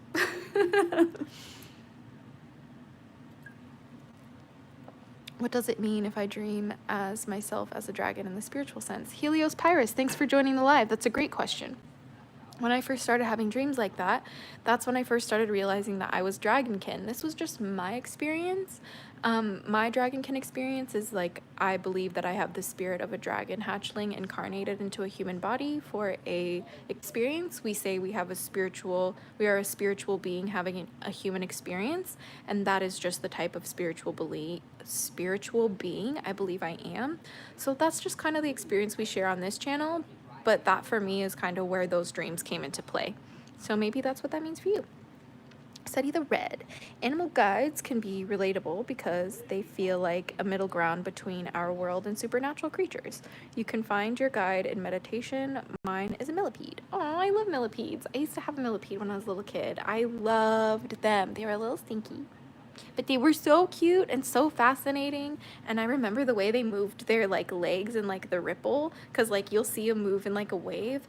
It always mesmerized me as a kid, because it's honestly like an echo of like the Fibonacci sequence, you know, which is the golden ratio throughout all of creation. But it also reminded me of a sound wave, like music, you know. But then literally the universe is just like literally nothing but energy, frequency, and vibration and electricity. And it just reminded me of the current of that too. Like, millipedes are so fascinating. So you are so cool. Study the red. Millipedes are so cool. Leave a like on the live if you love millipedes. Millipedes are 2 seconds away from being dragons, if you ask me. 2 seconds away. Just 2 though. Only 2 seconds. Some animals are a little bit of a jump, right? But millipedes are 2 seconds away. I don't care. I don't care. Thank you so much. Are there specific ones you work with? I have a wild imagination and tend to imagine things instead and influence things, and I don't really see them. They end up being fake. See, this is why, Ramen Cup, I talk about if you struggle with like influencing like your visions and stuff in like the waking world, focusing on doing whatever you can in the waking world to clear your body to be able to receive dreams and dream is going to be a great way to start to develop that trust within yourself and ground within yourself on receiving those messages.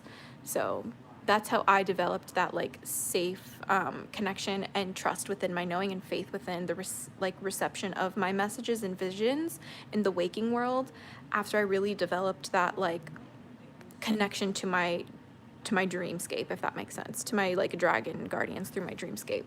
Then I knew when they approached me in the waking world and they looked the same from like the way that they were in my dreams, I knew that it was like legitimate.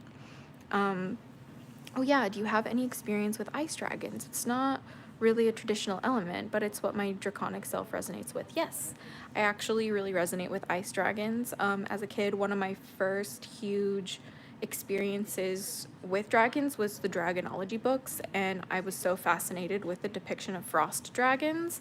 So that's kind of like really what like made me consciously start like working with dragons, and that was as young as like 4 or 5. Gosh, I don't even remember how young I was when I got those books. I was really little, truly, you guys. But ever since I was a kid, I've always resonated with ice dragons because of that reason. And then as I grew in my practice, I work with frost dragons to, in tandem mostly with time dragons, to kind of freeze time, to slow down time, to kind of help me get into things. I also work with frost dragons when I get really angry. I have a lot of anger and rage. I experience a lot of anger out of nowhere because of the abuse that I've been through. I work with frost dragons to kind of cool my hot-headedness, if that makes sense. Also working with frost dragons to kind of like freeze certain things. Like if you want to freeze your assets, for example, it's a great way of protecting them that way. And you can also use them as like a slow, like for example, when I decided I was going to finally come back to the channel, I really work with the energy of the frost dragon to thaw myself out of like hibernation, if that makes sense. Just really good energy. And like I was also born in the winter, so like if you were born in the winter, it was like I love working with frost dragons to connect more with like my own energy, like of being born too. So there's that. Nayala, please don't eat the plastic bag on the table. I might have to get up. What does it mean to be dragonkin? Helios Pyrus. It just means that you have the spirit, the identity, or the behaviors of dragon. Some people are what's called therans, meaning that they have like an animal identity. But I don't really know much about that. I just work as, I really only share my perspective as dragonkin here on the channel because that's all I really know about. I'm going to have to like beat my cat now. Not beat her, I'm just going to have to like, oh, do you hear me now? See, that is the plastic bag that she's messing with, and that is the cat. Oh, she's going back. Oh, yeah. Are you being bad? Nayala? Nayala, don't do it. Don't do it, please. Please, Nayala, please. Don't do it. All right, we're gonna go stop her, okay, guys? Together, we gotta do this together. She's never gonna stop. It's never gonna end, you guys. It's just, she's gonna constantly do it. Isn't that right? What's in this bag? It's just, okay, it's just napkins. Okay, this is the cat. Say hi, hello. Nayala, do you want to say hi to everybody? You want to say hi? Yeah? Yeah, she's very pretty. She's very sweet. Can I have some kisses? Oh, thanks for the kisses. These are our crystals from our friends at Rock Paradise. And this is a cat for comparison. So these are huge, by the way. Let's see if I can catch the rainbow on camera, because this one has such a pretty rainbow in it. I don't think we have, like, you can kind of see it right there, but like, I'll do like a video on my crystal collection sometime soon. But probably later when we have like all the crystals set up in the other room as well. So yeah, I kind of have to like reorganize everything. I'm thinking about staying here an extra hour. Do you guys want me to stay an extra hour? Leave a like on the stream and maybe I will. I need those quartz towers. Yeah, Nightmare Fuel Studios. They are so beautiful. I am so honored. We also had one more that was really small. That was my favorite one, but Nayala knocked it off the counter and she broke it. It was like almost a 500 crystal that she just went off. Granted, I didn't pay for it, but I did do work for it. So like, it's just sad. Sad time. Hi, kitty kitty. Boop. Yeah, basically. I was planning to sleep since it's 3 a.m., but I can, like, not say the red. Good call. This stream is definitely a better idea. Heck yeah, another hour. I just showed up. Chemicals and conversation. Okay, fine. Fuck it. I'll stay for as long as I possibly can handle it. I just don't feel very good right now, so, like, we're trying the best that we can, but I might just have to, like, crack open one of my medicated drinks. Would it be okay if I find a new one nobody knows and name it? I don't know how they get names and stuff. It's very new to me. I mean, yeah, dragons love to be given names. That's actually one of their favorite things. They don't really share their names with us because, one, names hold power and you get a lot of power over somebody when you know their true name. And second, we probably couldn't pronounce it anyway. And so third, they like it when you actually give them names. In my experience, anyway. you know, sometimes they'll tell you a name that they want you to use, but also, you know, they might like you to call them. Like for me, I have names that I'll call some of my guardians exclusively on this channel. That's what I'll call them because that's how they want to be referred to as in a public sense. But like it's not their real names that I address them with, or that their real names even are. Like I probably don't even know. Yeah, I don't even know, as they would like to remind me. I don't even know. What has your networking experience been as someone with alternative interests? Did you change anything to find more authentic opportunities? Yes and no. I kind of like have to sometimes market myself as kind of like an LA TikToker, fashion girly, like glam girly, fashion over girly, I guess, to kind of like sometimes get access to like certain things. But the power move is that when I get on these red carpets and they start to interview me, I just start to talk about what I do on my show here on my channel and with my music. And I like say shout out to dragons. And things move so quickly on these carpets, you guys, people don't really know. And then in post, if they want to edit and share me, that's awesome. And if they choose not to, then I don't interview with them again. You know how that works? That's kind of how that works. But the people who do interview me and who do post me, I love them and I promote them a lot, like on my Instagram and stuff. And I just love to work with that kind of thing. But like most of that kind of stuff is like focused around your Instagram profile. People are cool about the YouTube stuff. I do run into a lot of YouTubers at these things. But most of the time it's like the TikToker, Instagram influencer type of thing.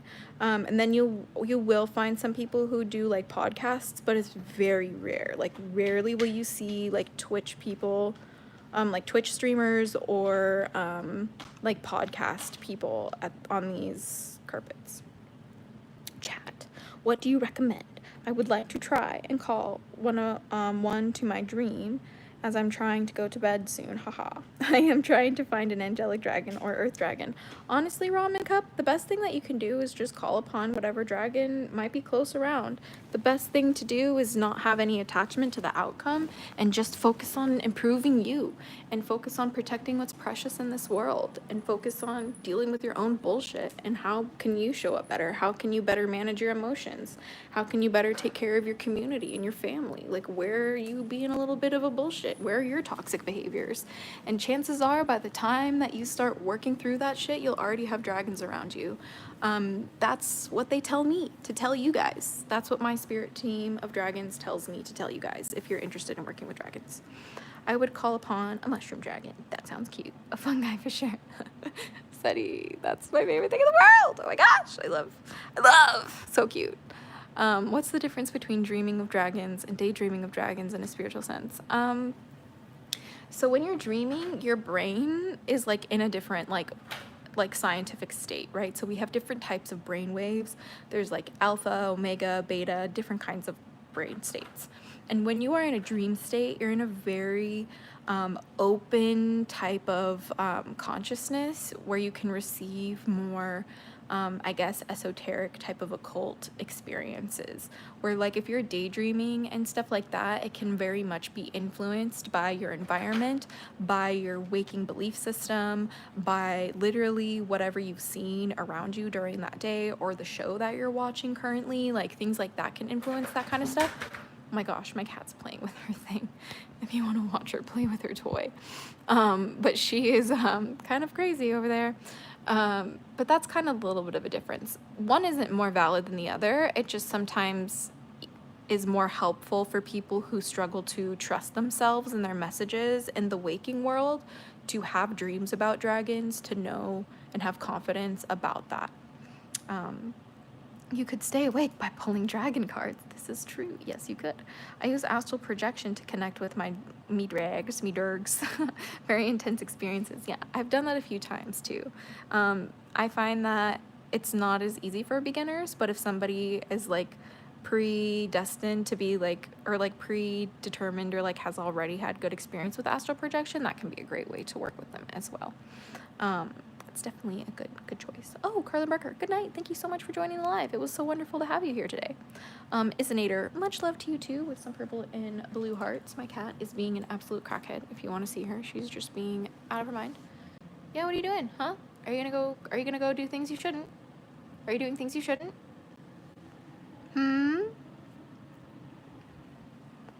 We'll see.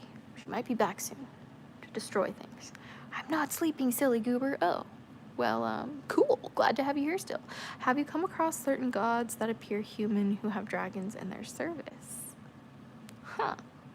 That is a really good question. I actually don't really work with gods that way.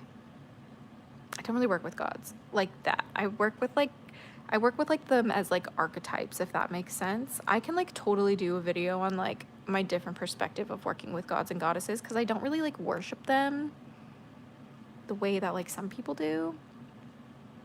It's very weird for some people when I explain it, but like I've talked about it a little bit, but like maybe.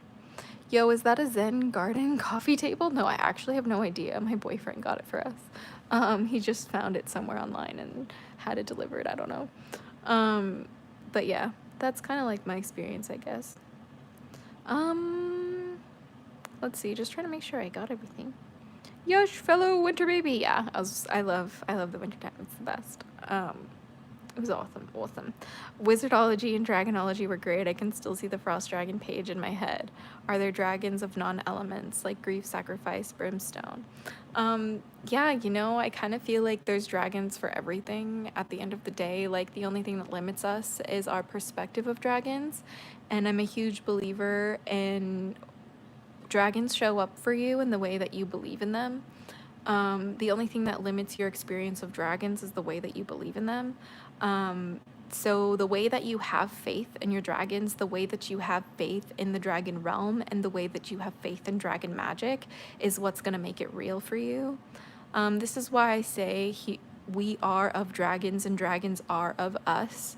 And why probably dragons are the pinnacle, most iconic mythological creature and have so much rich history, mythology, and lore throughout cultures all around the world that never knew each other. And it's just really fascinating. You know, it's really fascinating.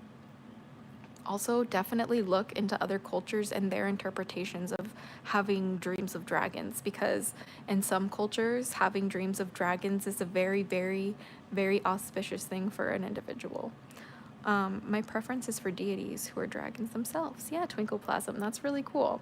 I know that I have this deck called Oracle of the Dragon Fae, and it shows that there are some goddesses that are actually dragons, like the Morrigan, for example. She's a dragon fae, and that like perspective of that deck. So it's really cool. I definitely love that idea. I was saying goodnight to one of our members. Oh, hell yeah, you're awesome. God Goddesses video would be cool. Sounds similar to what I've been thinking about. Yeah, dude, like, I know some people, like, really, like, actually worship, like, Aphrodite, for example, or they really, like, worship, like, Hecate, for example, like, but I just don't work with them that way. I work with them as, like, goddesses specifically. I work with them as archetypes of me as a woman. I will invoke the Hecate within me, if that makes sense. I will invoke the Lilith. I will invoke the Aphrodite within me. That's kind of my perspective of God and Goddess these days, but I know that some people might strongly disagree with that, so that's fair. I'm just saying this is my experience and kind of how I've been led to work with gods and goddesses in my practice, because again, like, at the end of the day, like, I'm a draconic witch. Like, I work the most with dragons. I take most of my guidance from dragons, and they're like the priority list. If that makes sense. But yeah, we need to make a blog post in the amino of a list of deities who have close relationships with dragons. I've come across a few gods, goddesses who have a strong connection with dragons and the Fae. Nightmare Fuel Studios, what's your username in the Hatchling clan? Because that would be a really good post to kind of like work on with like a bunch of hatchlings. Maybe we can like make it like a community effort to kind of like have different hatchlings like focus on a specific deity, so like it doesn't get overwhelming for one person to do all of the work. And then we can like cross-reference it and like verify it, so it's like, you know, just like double checked. We used to do that. We had the thing called the Godswood in the Hatchling clan. But we can like kind of bring something like that back. Like I said, we're trying to like revitalize all the things. We're slowly, like, this whole year is about slowly burning back to life, if that makes sense. So cheers to that. Slowly burning back to life as I'm drinking and alive. Man, this stream is about being alive today. Are we right or are we right? Yes. I see them as archetypes, but also not. I see them as egregors, but also energies of nature. Part of us, also individuals. Basically everything and nothing, one face of an endless diamond. Yeah, Seti the Red, you and me are pretty much on the same page when it comes to that. What other deities are actual dragons? Yeah, I would love to like actually do more diving into that. I don't know if anyone else vies this as truth, but because of the movie Dragonheart, I view dragons as those who share life force with us. Yes, Helios Pyrus, that's exactly what I experienced too. I have had first person experience with this in my overdose experiences. I was absolutely should not have survived some of those experiences, but I only remember just like a white light dragon, basically probably an angelic dragon, saying it's not your time yet, and basically like doing some sort of like light breath power healing power thing, and I like woke up on the floor. It was really scary, but like they absolutely share life force with us, and that is my experience, my personal experience with it. The one on my personal practice are Tiamat, Absu, and Leviathan. I've heard of others. Yeah, dude. Those are definitely some good places to start. I have a long list of gods and goddesses who I work with. Yeah, that's amazing. I tend to go more for dark lords than traditional gods to be. You know, that's totally cool. Like geotic spirits. Yeah, that's fair. Silver Star and my profile picture is the same as mine on here, and that's amazing. The Hatchling clan is on Amino, right? I'm interested in it. Yes, Twinkleplasm, it is on the Amino. I am absolutely obsessed. It is always updating, kind of glitchy, forever changing, just so you know. Some people feel like it's a little not user-friendly. I totally respect that, which is why we're working on a Discord as well. Don't know when the timeline of the Discord will be out, but I do want to let you know the Hatchling clan exists on Amino. So I will be there when the clan gets its facelift, Seti the Red. I will work on making that happen as soon as possible, because I'm sure a lot of you guys feel the same way. I'm interested in participating in the post. Yeah, that would be great, Isinator. Just like, I'll like try and touch base with the Hatchling clan this week, like with the admins this week, because I have just not been feeling well. I've been really struggling with my chronic health issues recently, so hopefully I will feel better soon, but we'll see if I can get some stuff done while I'm bedridden. I guess I'm just chicken faces about doing anything social. I'm a rock hermit. Oh, that's okay. See, when it comes to that kind of thing, you just need exposure therapy. A little bit goes a long way over time. The Morgan is, oop, I lost your comment. The Morgan is one of the ones I work with who has a close relationship with the dragons and fae. Lots of Celtic and Norse deities have a close relationship with the dragons and fae. Yes, I agree. This has been my experience too, Nightmare Fuel Studios. The Morgan is one of the most prominent goddesses in my practice, and it's because of her connection to dragons and fairies. Absolutely. I'm also very much a Celtic mutt. Pretty much all of the Celtic heritage runs in these veins over here, so I'm very much into that mythology, and my cat just scared the shit out of me, sorry. I'm very much into that mythology, into that like lore and all of that, all the pantheons and stuff from there too. I feel like Hecate has a dragon, not because of any evidence, just a feeling. Yeah, you know, like she is like, again, like a triple goddess. Like she is the face of Maiden Mother Crone, like life, death, rebirth. You know, she very much would definitely, she has dragon energy written all over her. So I definitely understand that. Pretty much any like dark feminine goddess has dragon energy, because dragon energy is a very dark feminine archetype. For those of you guys who did not know, dragon clans in the spiritual sense and just in mythology and lore are traditionally led by women, like the like head alpha woman female situation. It's a matriarchal society, like orcas and dolphins. Pretty exciting. Ooh, Hatchling Clan Discord. I'm excited for that. Yeah, me too. I really hope we can get it up for the, like, in time for summer. I'm definitely Fae. I can definitely shapeshift into some kind of beast. It's not furry scaled, guess probably not a dragon, but it is large, winged, and horned. I have no name for it. You know, dragons can be fur too. You know, like, I find that when I work with frost dragons, sometimes it's like they're covered in fur with like ice protruding from them. Like, I've had that experience. I do have something in my eye. It's really bothering me. I really hope it can just relax. It's not gonna relax. It kind of hurts really bad. 1 second. I'm just gonna. My eyeball, my friends. Help me! Help me! Leave a like on the chat for my eye to feel better. Okay, it still sucks. It still sucks really bad. I might have to actually go into a mirror, but I'm praying that I'll be okay. Anyway, okay, I'm back, I'm alive. I'm not an expert in Discord, but I can help out on the Discord. Oh, that's very sweet, Nightmare Fuel Studios. I am working with some people, some hatchlings who are familiar with Discord, because I'm not, so I'm very grateful to have their help.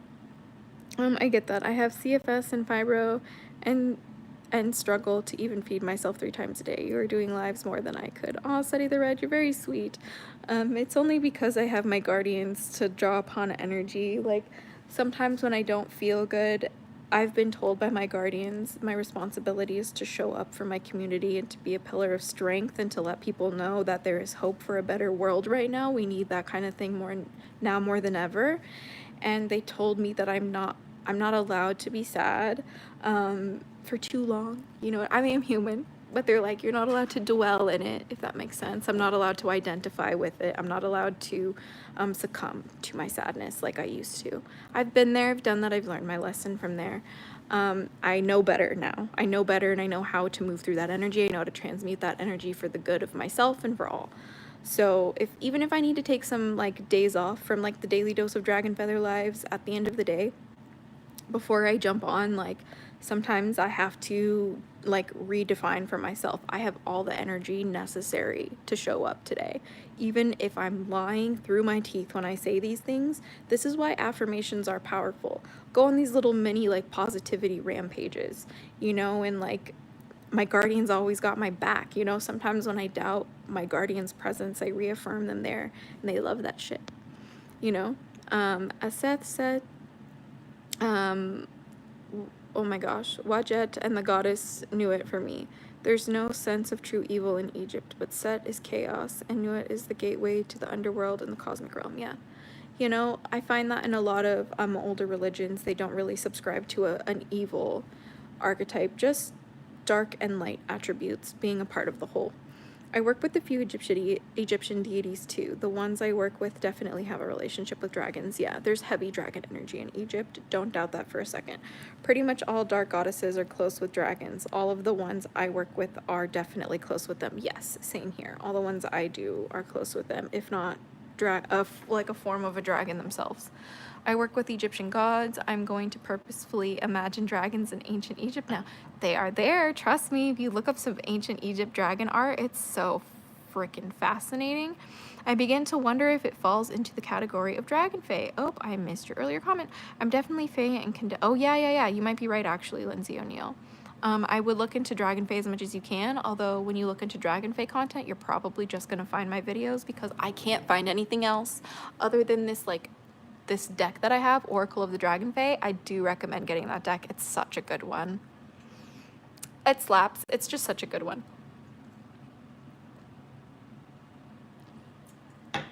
Okay. I completely understand that. Definitely take time to take care of yourself. Yeah. You have to also understand how much you're capable of.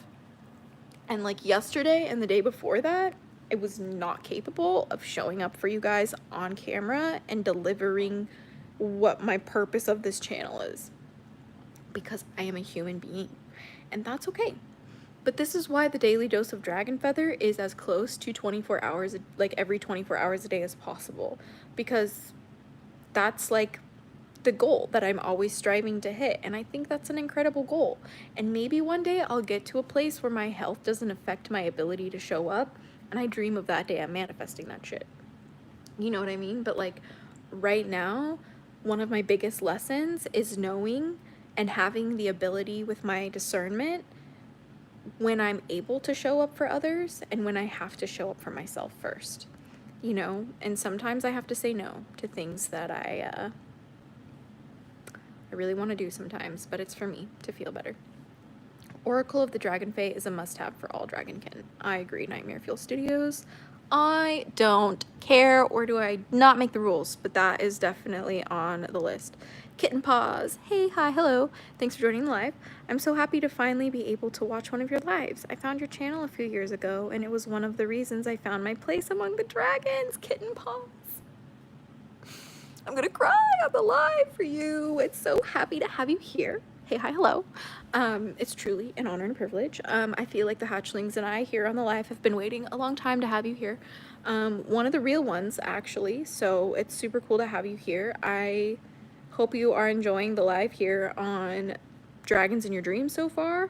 If you have not seen a lot of the live already, please make sure you go back and like rewatch it, because we've been dropping gems this live time. That's funny.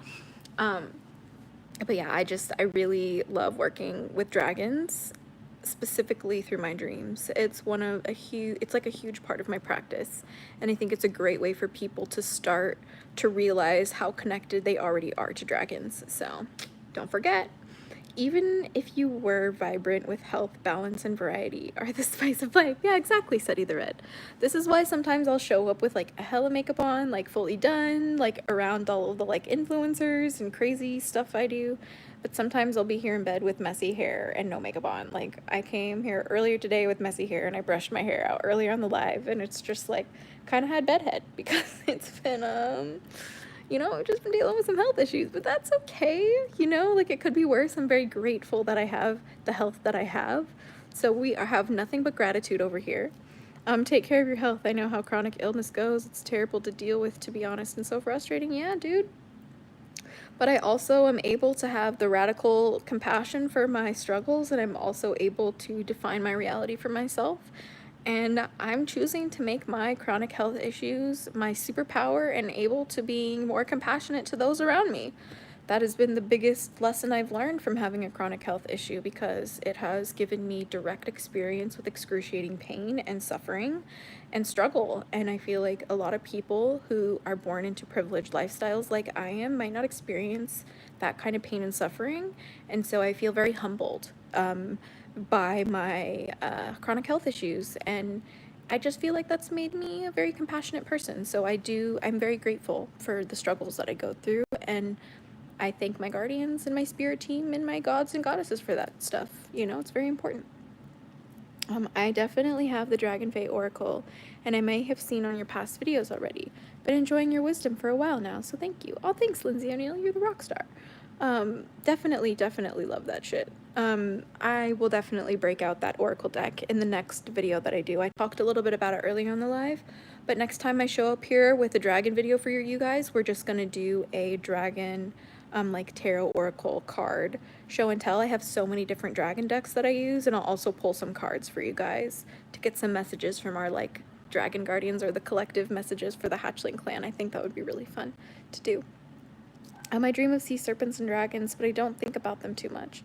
But these lives definitely make me want to look into it. So you are being a great advocate for them. Hell yeah, Seti the Red. Let's get it. Let's go. Do not ignore your dragons. Do not ignore the symbolism of dragons in your life, especially if it's nothing more than you just watch a movie with dragons in it and you feel inspired. You feel wow, like awe, like you just are in awe of the power of dragons. Don't ignore that. That means that they're already closer than you think. I really believe that, you guys, because that's been the experience for me in my life. I'd love to talk to you one-on-one about things I don't feel are appropriate for stream. I just want some of your wisdom when it comes to something I've realized in recovery and what it might mean, because it's unheard of. Violet Maze, that's amazing. I will actually go ahead and make it to where you can purchase like one-on-one coaching sessions with me here very shortly. I'm hoping to get them up and running before June 1st. If not, by June 1st, you'll be able to actually book some coaching sessions with me. I have been doing coaching sessions for a couple years now off camera with my clientele here in the celebrity management and marketing that I do. I'm more than happy to do a stream about the like work that I do off like line now too. That I kind of had to like take a step away from my channel to kind of like cultivate access. Because again, the content I make is a little taboo. So leading with that was a little awkward. So I kind of had to like work my way around it, but I've learned a lot. And I've done a lot of coaching sessions with clients that I have. And so I want to bring that to the hatchlings and also add magic into it because some people are into that and some people aren't. But I would love to make that possible. So hell yeah, Violet Maze, don't worry, that kind of stuff is going to be available much sooner than you think. I like decks with a mix of masculine and feminine, so the fairy one is pretty, but too much focus on the feminine. Where are my masculine fairies? LOL. Yeah, Seti the Red. I definitely agree.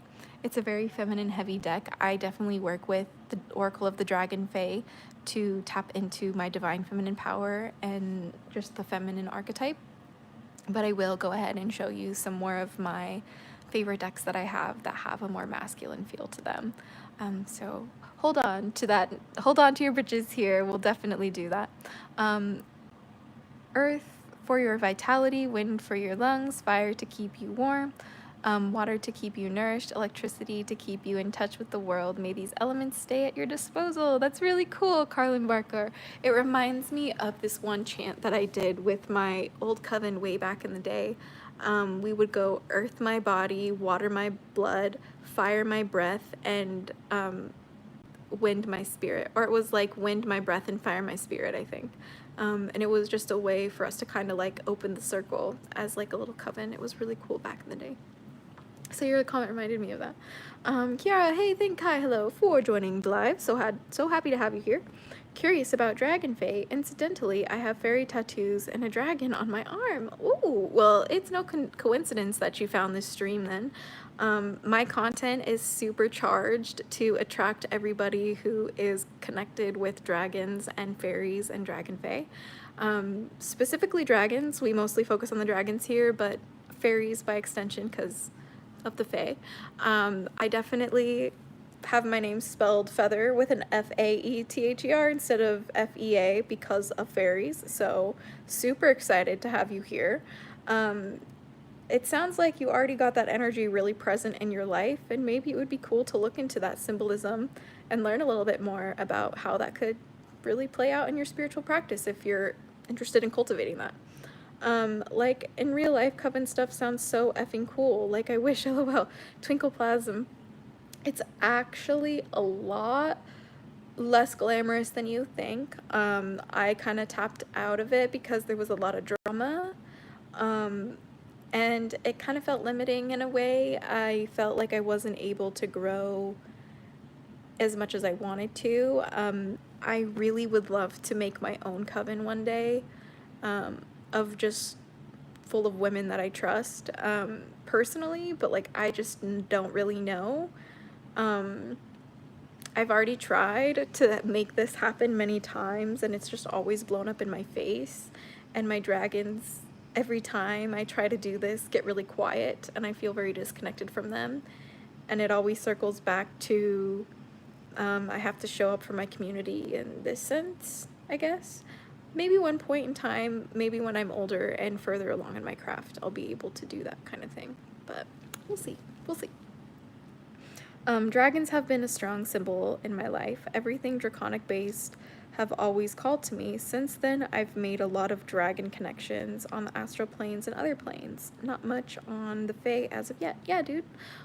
Dragons, you know, have always been a huge part of my life, from an early time. But like fairies have like been a huge part of it too, but not in the sense that like dragons were, and I'm still learning about fairies. I just don't know. Hatchling Clan Discord Coven. See, this is kind of what Unicoven is, if you're not familiar what Unicoven is. It's like the sister coven of the Hatchling Clan. It's on Amino as well. And it was honestly kind of like my first attempt at making a coven online. I kind of like trying to lead one, and then like everything happened the past like things, so that's kind of what it is. Maybe we are gonna go back into that coven, but that's probably where we're gonna start for like coven stuff here on the channel. Do you find that working with dragons bringing focus to environment and political issues? No, you can't talk too much about politics on here, but I want to change some atrocities in that sphere. Yeah, so if you guys actually want to really lean into that, one of the biggest messages that I've learned from my dragon guardians recently, that if you claim to work with dragons and you're not doing what you can to protect what's precious in this world, you're not working with real dragons. I'm not really somebody who makes statements like that. I don't really think that that's fair to make statements like that. But again, I am prioritizing following the wisdom of my dragon guardians above everything else in my life, because when I do, I'm very heavily rewarded, and when I don't, I suffer very greatly, and they have a huge emphasis on me sharing this on my channel right now. It's incredibly important that I emphasize this. That's why if you click the link on my channel page, not on the description of my video, because again, I'm trying to stay in the favor of the algorithm. So if you click on my channel page, the link on my channel page, that will go to a GoFundMe to donate to help a family evacuate Gaza from what's going on right now. Please help this family and her children have a future, because she is precious and we protect what is precious, okay? So please go donate if you can. But like, yes, protect what is precious. I will say this till I'm blue in the face. If you work with dragons and you start taking actions to do so, to protect the environment, to protect the people, to protect the land, all of that, you will start having dragons assist you, consciously, subconsciously, in ways that you could never imagine. And that has been my experience. Is the unicorn still on Amino? I'll look for it and join. Unicoven, yes, it's still on Amino. I have not touched it in a minute, so I'm definitely gonna have to go back in there and see what's going on. And I'm a little anxious about it because it's been so long, but I just gotta go see what's going on. But there's that. Oh, I'm late. Early stream? Mumsy. No, actually, we've been here for a while. I just decided to go here for an extra hour. It was like, and I decided to go for an extra hour like 20 minutes ago. So, we're just chilling. Gotta start with banners. Yes, love the banners. I wasn't able to join Unicoven when I tried a couple years ago. Oh, it's because it's private right now. Probably because we had a lot of people who were like joining and like spamming us with like corn content. If you know what corn means, if you know, you know. I can't say the actual word here. It's corn, but with a P. They were like messaging a bunch of the members there, like for that kind of content. So we had to make the platforms private for a little bit, and then we made, yeah, Amino gets that a lot. Yeah, it does. So we made it private for a little bit. I don't know if we ever changed Unicoven. I think we kept Unicoven private because we were having some issues within the Hatchling clan being public. We might even make the Hatchling clan private again, though I'm inclined not to, and instead keep the Unicoven private. But if you chat with me here and talk about Unicoven, and I'll talk about Unicoven more obviously as like we roll it out, and you send a request to join Unicoven, if you leave your username here in the chat, I'll definitely recognize you and approve you. So there's that. Totally random, but thanks for introducing me to Fight the Fade. I mention it because they just came on my stereo. Oh my gosh, that's such an old band. I love them. All I will say is that there are too many, all I would say is that there's too many harmful and unequal laws. Even in our UK president says fossil fuels are good, killing bees, and trying to stop benefits for people who really need them. Yeah, dude, this is why, like if you're not doing what you can to fight for justice, like in the real sense of the term, like working with dragons means you are radical. Like working with dragons is a radical thing to do. Like it's radical to protect what is precious, apparently. I don't know why, but it is. It's radical to listen to their vision for you, and their vision for you is one of standing up for people's rights. It's standing up for people's access to clean earth, to clean food, to clean water, to clean air. It's access for, oh, I've wanted to join Unicoven for years, tragic nostalgic. I will absolutely let you join. Just say you're tragic nostalgic when you resubmit your like request to join, and I'll go through it and I'll let you in. Don't worry, please, I promise you. So yeah, we also probably just need some more mods over there. I don't think we really have any over there right now. But yeah, you know, you have to kind of take a stand for that. That means protesting if you can, if you're able to, if it's safe for you to do so. You know, everything's a risk in this world. You know, I'm not going to advocate for you to do something or not do something. All I'm going to say is what my dragon guardians tell me to say, and that's all I can say. So yeah, it's just like my experience. Like I'm not here giving any advice. I'm just here sharing the path that I walk and the life that I have. And that's pretty much it. So I hope that resonates. Okay, name's Mumsy, and yes, we'll do my system name too, just like an HC. Okay, yeah, that's perfect. I'll definitely remember that. I just requested to join Unicoven. Yes, I'll remember that too, Nightmare Fuel Studios. I used to be a lot more protective and active with like being vegan, especially former vegan now, but I've been like pretty tapped out for ages now. Yeah, I was vegan for 5 years, but it was actually detrimental to my health because I wasn't doing it right. I didn't exactly know exactly how to do it right. I'm going back towards a vegan diet, but I probably won't be fully vegan just because of some of the health issues that I have. But I am gonna do a stream about like my diet and like my spiritual practice very soon. I'm getting a lot of messages about that on Instagram and just comments about it here on the channel. I'd be willing to mod there, or if you decide to make a Discord if need be. I've made Discord servers before. Oh, okay, tragic nostalgic, that's really awesome actually.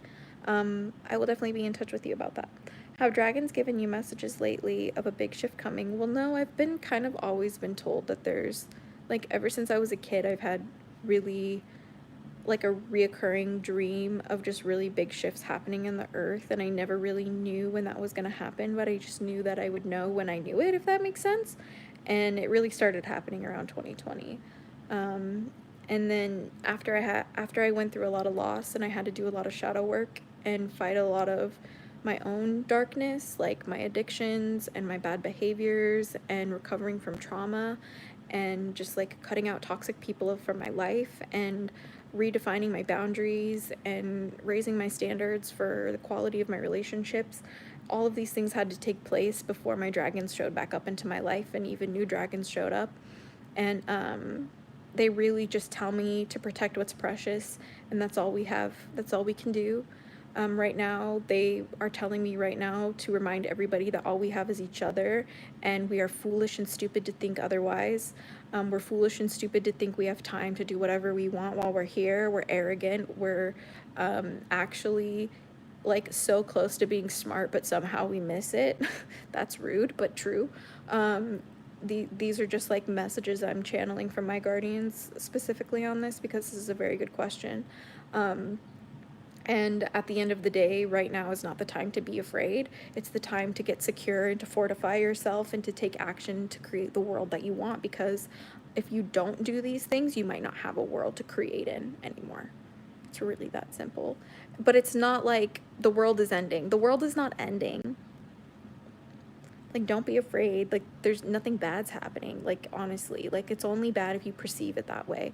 My dragon guardians are reminding me to only observe the world that you want to see right now, because that's what creates reality. There you go. There's the riddle from the dragon that they wanted you to know today. So great question, Seti the Red, because I would not have gotten that little tidbit of a riddle if it wasn't for you.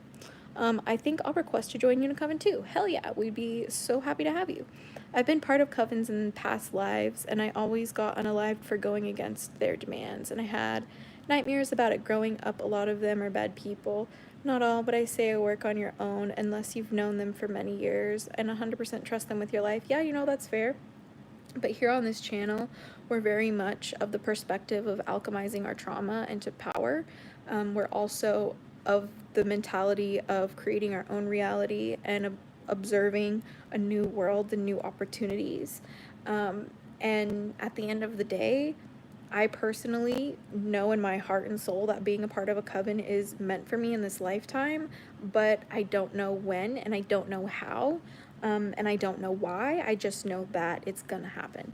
And for some people, it's good for them, but for some people, I would absolutely recommend to never get involved in a coven, because it can be just a lot of moving parts, and sometimes that like takes away from the focus on the magic. The whole point of having a coven is to come together as a unit to create more together than what you could as on your own, if that makes sense. And as soon as you like deviate from that, that's when you lost the plot, and that's when you should just disband and do your own thing. So move at your own risk. So I definitely agree to, I understand where you're coming from, Violet Maze. It makes sense. I remember joining Amino the first time. It was really sweet and wholesome. Everyone was really inviting and eager to include everyone on new info. I don't think I'll rejoin, however. Maybe in the news, I don't know. But yeah, you know, like some people just came in for a little bit of a time, a little bit of a season, or for a reason, and you know, that's fair. But I'm just like so excited that it was able to be there for you when you needed it. Veganism can be healthy. I did it wrong at first. Now I'm thriving. I think the most important part is acknowledgement, the impact of our diets, and making manageable choices. I can tell you care, which is what matters. Yeah, exactly. Seti the Red, that is exactly my point. You know, like everybody's like diet journey is different, and I think the second that we start saying one food type diet is for everybody, that's the second that it becomes very ableist, and it becomes very non-inclusive, and we want to have a future. There is a sustainable future with diverse food diets. There is a sustainable future with animal products included for human consumption, but it just has to be done differently than it is today. And that's kind of the whole point of the veganism movement. And I would say at the forefront of that is a divestment from factory farming, because it is killing the planet, please. If there's anything I learned from my time being a vegan, it is to not invest in factory farming as much as I possibly can. It's like I say, even if humanity goes extinct, Earth will remain and life will continue. It's comforting when I get swept away in the bleakness of this world. If you want to observe this world as a bleak one, that's fair. I observe this world as one that's incredible. It's so beautiful and magnificent to watch. The shifts and changes happening real time. It's so incredible to watch. The resilience of the human spirit, even to this day, fighting for justice. I think it's never been a better time to be alive. It's never been a better time to be alive, especially as a woman. If you are a woman alive today, especially in a country that has access to what would consider first world comforts and resources, like, you are so lucky, more than you could ever imagine. And what you focus on grows, and what you choose to focus on in your reality will define your reality for you. And this is what I try to really convey on this channel, because at the end of the day, when I work with dragons, the number one lesson that I've learned with working with dragons is the arcane art of alchemy. And that starts even within you, within your eyes. They're telling me right now, within your eyes, the alchemy starts within your eyes, and the way that you perceive yourself, the way that you perceive your world reality, the way that you perceive your relationships, the way that you perceive your beliefs, and the physical world around you, the spiritual world around you. How do you perceive your country? How do you perceive your governments? How do you perceive your jobs, your higher ups, your coworkers? All of these things matter. And above all else, how do you perceive your own actions, and where do they come from? Do you hold yourself accountable? It starts there. It starts with the way you speak. You know, if they're telling me, you know, if you see things you don't like in the world, if you see things that make you hopeless, if you see things that are pure evil, you have to change it yourself. You have to change it by your own hands sometimes, you know. And if you feel helpless to do anything, you have to be loud about it. You have to be loud and scream it from the rooftops. And if you have no voice, all you can do is choose to observe the good in your world and choose to hate the things that deserve your hatred, and use that as fuel to, in any way you can, create a better life for yourself. And that is the pinnacle of what it means to working with dragons. What it means to work with dragons is choosing the hard way out, knowing that it's possible. Okay? I am catching up with this chat, guys. I say, even if humanity, oh, I just read that one. I'd only be in an IRL coven with close friends who I love and trust. Yes, same here. The vintage system, my tooth pain came back with a vengeance. Just popping in to say hi before a nap. Oh, I'm glad to see you. Thank you for saying hi. I hope you feel better soon. Same with Theron Packs. Tragic nostalgic, you are not wrong about that one. Not wrong about that one. I meant for people who don't have much knowledge about it. Yeah, that's fair. I've been feeling tugged to donate to food drives and whatnot now that I actually have a bit of money of my own. This chat is pushing me towards that, methinks. Yeah, of course. You know, like, anywhere you can take the resources that you have and share them with people who don't have what you have, that is always going to be an act of elevating humanity for the better. That is going to be an act of healing. That is going to be an act of justice. You know, sure, it might not always come across the right way because life is messy, but the point is that your heart's in the right place, and the only way it gets better is with practice. You know, just keep going, keep trying. I just can't stand the ones who don't acknowledge climate change and the impact on ecosystems from our diets and choices. We have a duty to do better for the earth. We need to end the plastic too. Yeah, Steady the Red, this is exactly why I've returned to my channel. I think now more than ever it's incredibly important for as many people as possible to, you know, speak up about, you know, justice for the communities and the ecosystems and the indigenous life of this world, because that is what makes this planet special. And especially for those people who claim to be witches, or who claim to work with dragons, or who claim to practice like magic, you know, some of these people fail to realize that these practices were created and developed literally in a direct response to oppression and to violence that they had no other way of combating. It was a way for people who had no power to get their power back. And when you know the history of your own, if you don't know the history of your own craft and practice, are you even really practicing it? What are you even really practicing? And that was a huge part of my practice, and why I had to take a break from even talking about my magic for so long, because I didn't know who the hell I was for a while. And I kind of had to refigure it out and re-understand and reground myself in reality and go back to the basics and try and fail, you know, and like, you know, get bad karma sometimes, but then learn how to fix it, you know, like all of it's so necessary. You know what I mean? Like, it's all part of the process. Hey cutie, how you doing? Doing great. Thanks for joining live. I'm an artist who sells a variety of stuff, and I've been trying to find a way to recycle plastics and use them as materials to make new stuff and sell instead of adding to the landfill. Yeah, Nightmare Fuel Studios, me too. I really try to do as much as I possibly can. We should all quit purchasing fur-based materials to cut down on animal brutality. Animal factories are too popular. Yeah, dude, there's a lot of things. There's a lot of steps to, like, making it right, but, like, at the end of the day, my guardians are telling me, pace yourselves. Earth is a very slow, dense reality. It's a very slow, dense process for change here on Earth, as frustrating as that can be. But the only thing that actually speeds up the process is by taking very consistent, very disciplined, and very small steps over time. That's actually what leads to the fastest change and the most meaningful and impactful change. So do not overwhelm yourself feeling like you need to be a different person tomorrow. No, just do what you can, and don't shame yourself if you get it wrong. You're a human being. It's gonna take some time, okay? Don't know if it's at all possible, but the rich shouldn't have that much power and resources while people are eating moldy food and being bombed. Yeah, Steady the Red, I totally am vibing you, man. I totally feel it. There's so many injustices in this world.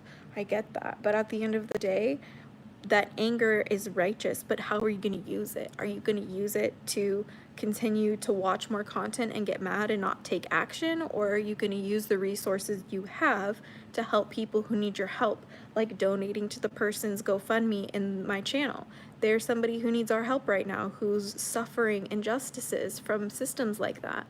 And that is what we have the power to do. We have the power to unite together and pull through for those who might need our help. You know, that is the way that my guardians have told me I'm supposed to move and show up in the world right now. And all I'm supposed to do is encourage you to follow your intuition, to follow your guidance, to do the same, and not be afraid. So glad you're still alive. Yay! Thank you for coming back, Rebel Witchery. Good to have you. Sorry if I clogged the chat. It makes me cry being limited in how I can affect these big changes. But you're not limited. You're only limited by your perspective. This is why I make these videos, because I'm here to remind you of your power, because that is the biggest thing that they have taken from us, is our understanding of who we are. And the understanding of who you are is that at the end of the day, even if all you did today was take care of yourself and provide a shower for yourself, for example, you're actually raising the vibration of the planet by doing that. Why? Because there's some people today who chose to take a life. And today you chose to preserve yours. You are saving the world. Your life at a time. One day at a time. And I'm proud of you for that. You're not clogging the chat. You're meant to be here, okay? You're so welcome here. You are so loved and cherished here. You're part of a community, and every single one of you guys who's just watching here or who's chatting in the chat with us, you're absolutely meant to be here. Please leave your messages. You're welcome. You're welcome here. Like, you're welcome here. You know? When I talk about as within, so without, I talk about it in the sense that our internal condition is of what's happening outside of us. And if you're just working on shifting what's going on inside you, you're actually shifting what's going on outside of the world. Why do you think there's war and awful things outside of the world? It's because there's war and awful things inside of us. Focus on that first. If you get overwhelmed by how little you can do, focus on that, because that is a fucking power move. That's the only reason why I'm able to show up the way that I can today, is because I chose that path. I chose to end the wars within me. That's why I have calm and peace and all the energy in the world, no matter what I struggle with, and why I'll never face depression or anxiety. No, I'm just different. I'm just different now. You know, I just move differently now because I've leveled up, because I've changed my perspective, and you guys are capable of that too. If I can do it, you can do it, because we are the same. We are of each other. That's why we're here hanging out, you know? We're very much on the same wavelength. That's why we're so connected to each other. That's so interesting, because I'm investing in a bunch of recycled cotton yarn for crocheting. That's amazing. Cotton's really good for you. Been reposting GFMS and making videos even with 1.5K on TikTok. Yeah, Rebel Child Witchery, that's what I've been doing too. I really don't have many followers on TikTok, but like I said, I talk about it here, I talk about it on my Instagram, I talk about it on my TikTok, I repost, I do whatever I can, wherever I can, and I donate when I can. And I honestly feel like that's all I can do as one single human being, you know, and I try and disrupt the status quo around me when I can. You know, like I shame people who drink Starbucks in front of me. Like, I'm around a lot of high profile people, and I make people uncomfortable to drink Starbucks in front of me. I'll be like, why are you drinking that shit? I literally could have made you coffee. I'm offended. Sometimes they don't want to hear it from the perspective of, you know, what's going on in the world, but like, this is why I have to play chess while these people are playing checkers. You know, I will get things to change at any means necessary, even if it's a shameful way. Not in a way that hurts other people, but like, if it means that I have to, you know, get a man to say it to them, then I'll get a man to say it to them. It's shameful to do that, but if it works, if it accomplishes the goal, it accomplishes the goal. Fucking annoying. Hope that makes sense. Bruh, y'all better speak up and speak out. Use your voice, speak your thoughts. No one likes repressive ass energy. Be the you we didn't know we wanted you to be. Yes, exactly. You know what I mean? Like, I have never felt more peace and more power and more like certainty and faith than when I show up just as I am. Than when I know that everything is exactly as it should be in the world. Even though that might sound offensive to some people who are suffering, I understand the bigger picture in the sense that, like, this world is one of duality, and we always have a choice to observe that duality in any way we want. That is the free will that we have. And at the end of the day, no matter what, you still have the choice to be like, maybe it's not as it seems. Maybe I am wrong. Maybe there is more to life than what I thought. I do feel bad because I rely on the government to live because of illness, but I constantly fight them. Steady the red. I can understand that conflict. You know, I struggle with chronic illnesses, and some of my illnesses kind of disable me at times. While I don't depend on the government like that, I will say that it's really frustrating, you know, like for me to get healthcare, sometimes I feel like I have no choice. I have no option. But like, you have to understand that like your government is supposed to take care of you, steady. The problem is that the one that we have has abandoned their real job and has co-opted the system, and it's been this way for a while, and it probably always has been. And at the end of the day, we have to realize that the only thing we can do is stand up and change it with our hands at all means necessary, especially if you're someone who identifies as a witch, somebody who works with dragons, somebody who works with magic. We have to change the world we have at any means necessary, because otherwise, what is there? What really is there? You know, our world is so filled with magic, but if we let people destroy what's magical, then what is there? You know, at the end of the day, all we have is each other. So if we let others destroy each other, what is there? You know, that's what it means to work with dragons. And if you're having dreams about dragons, start standing up for what's right.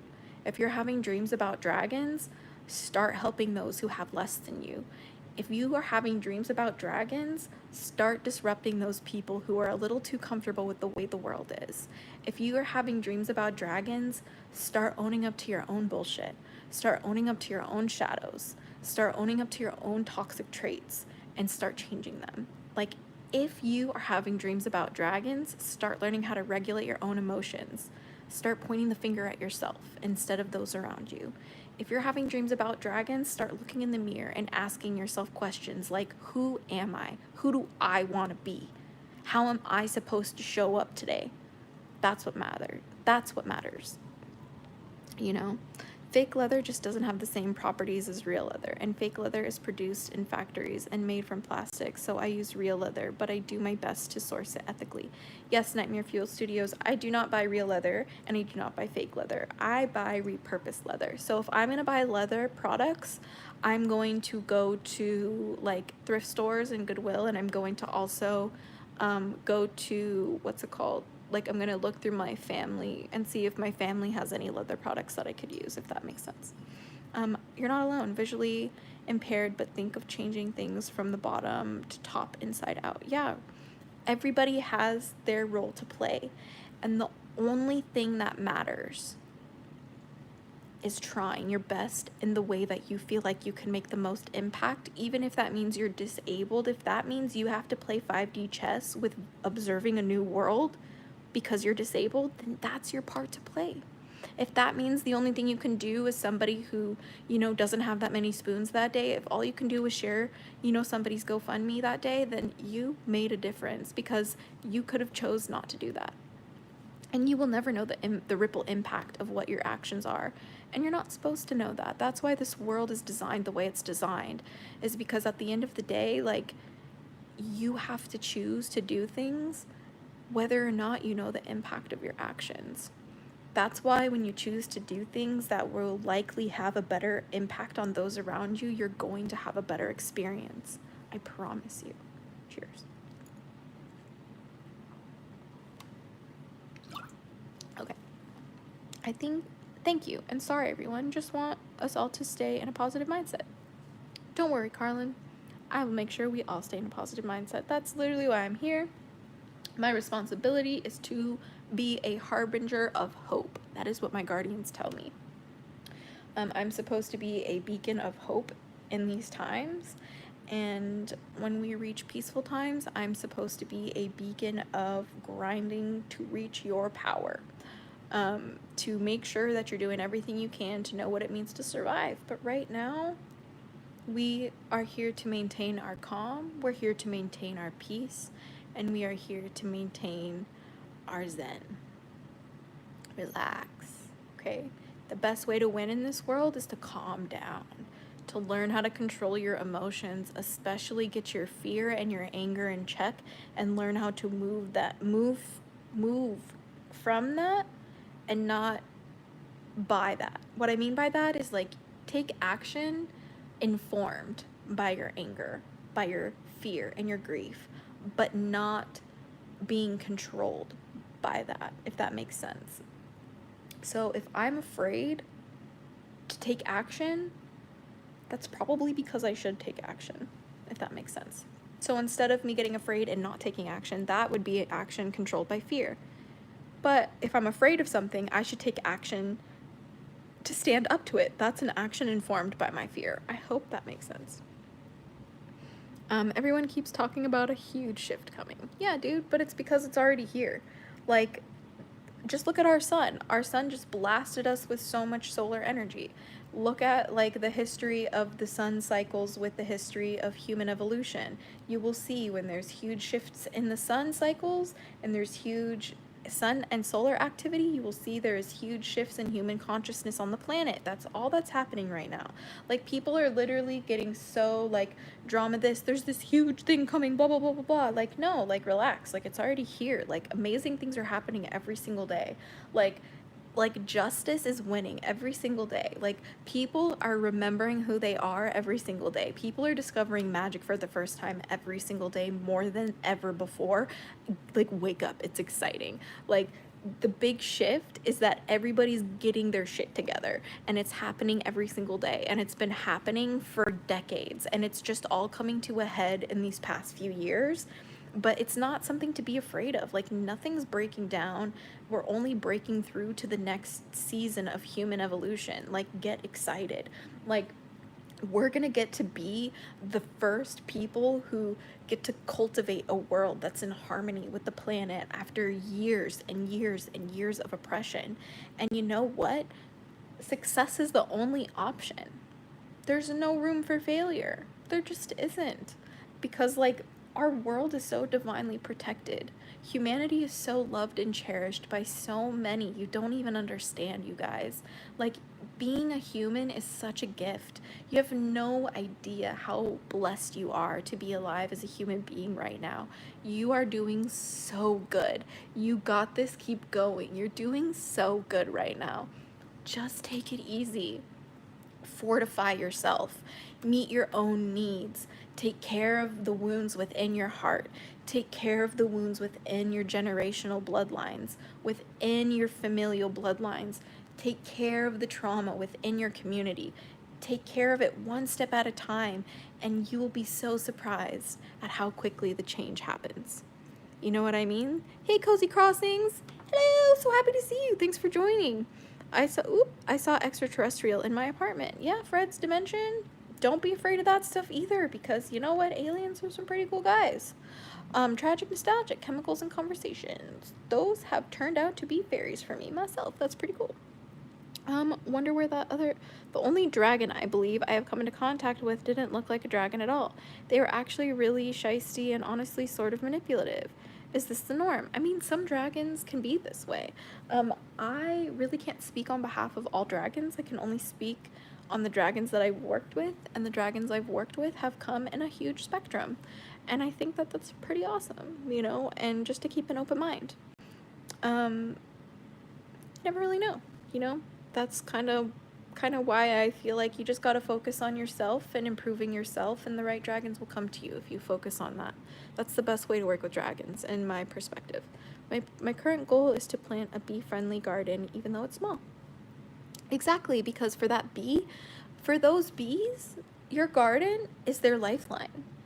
For them, it makes the world of a difference because it is their world. But for you, you might think it's just something small.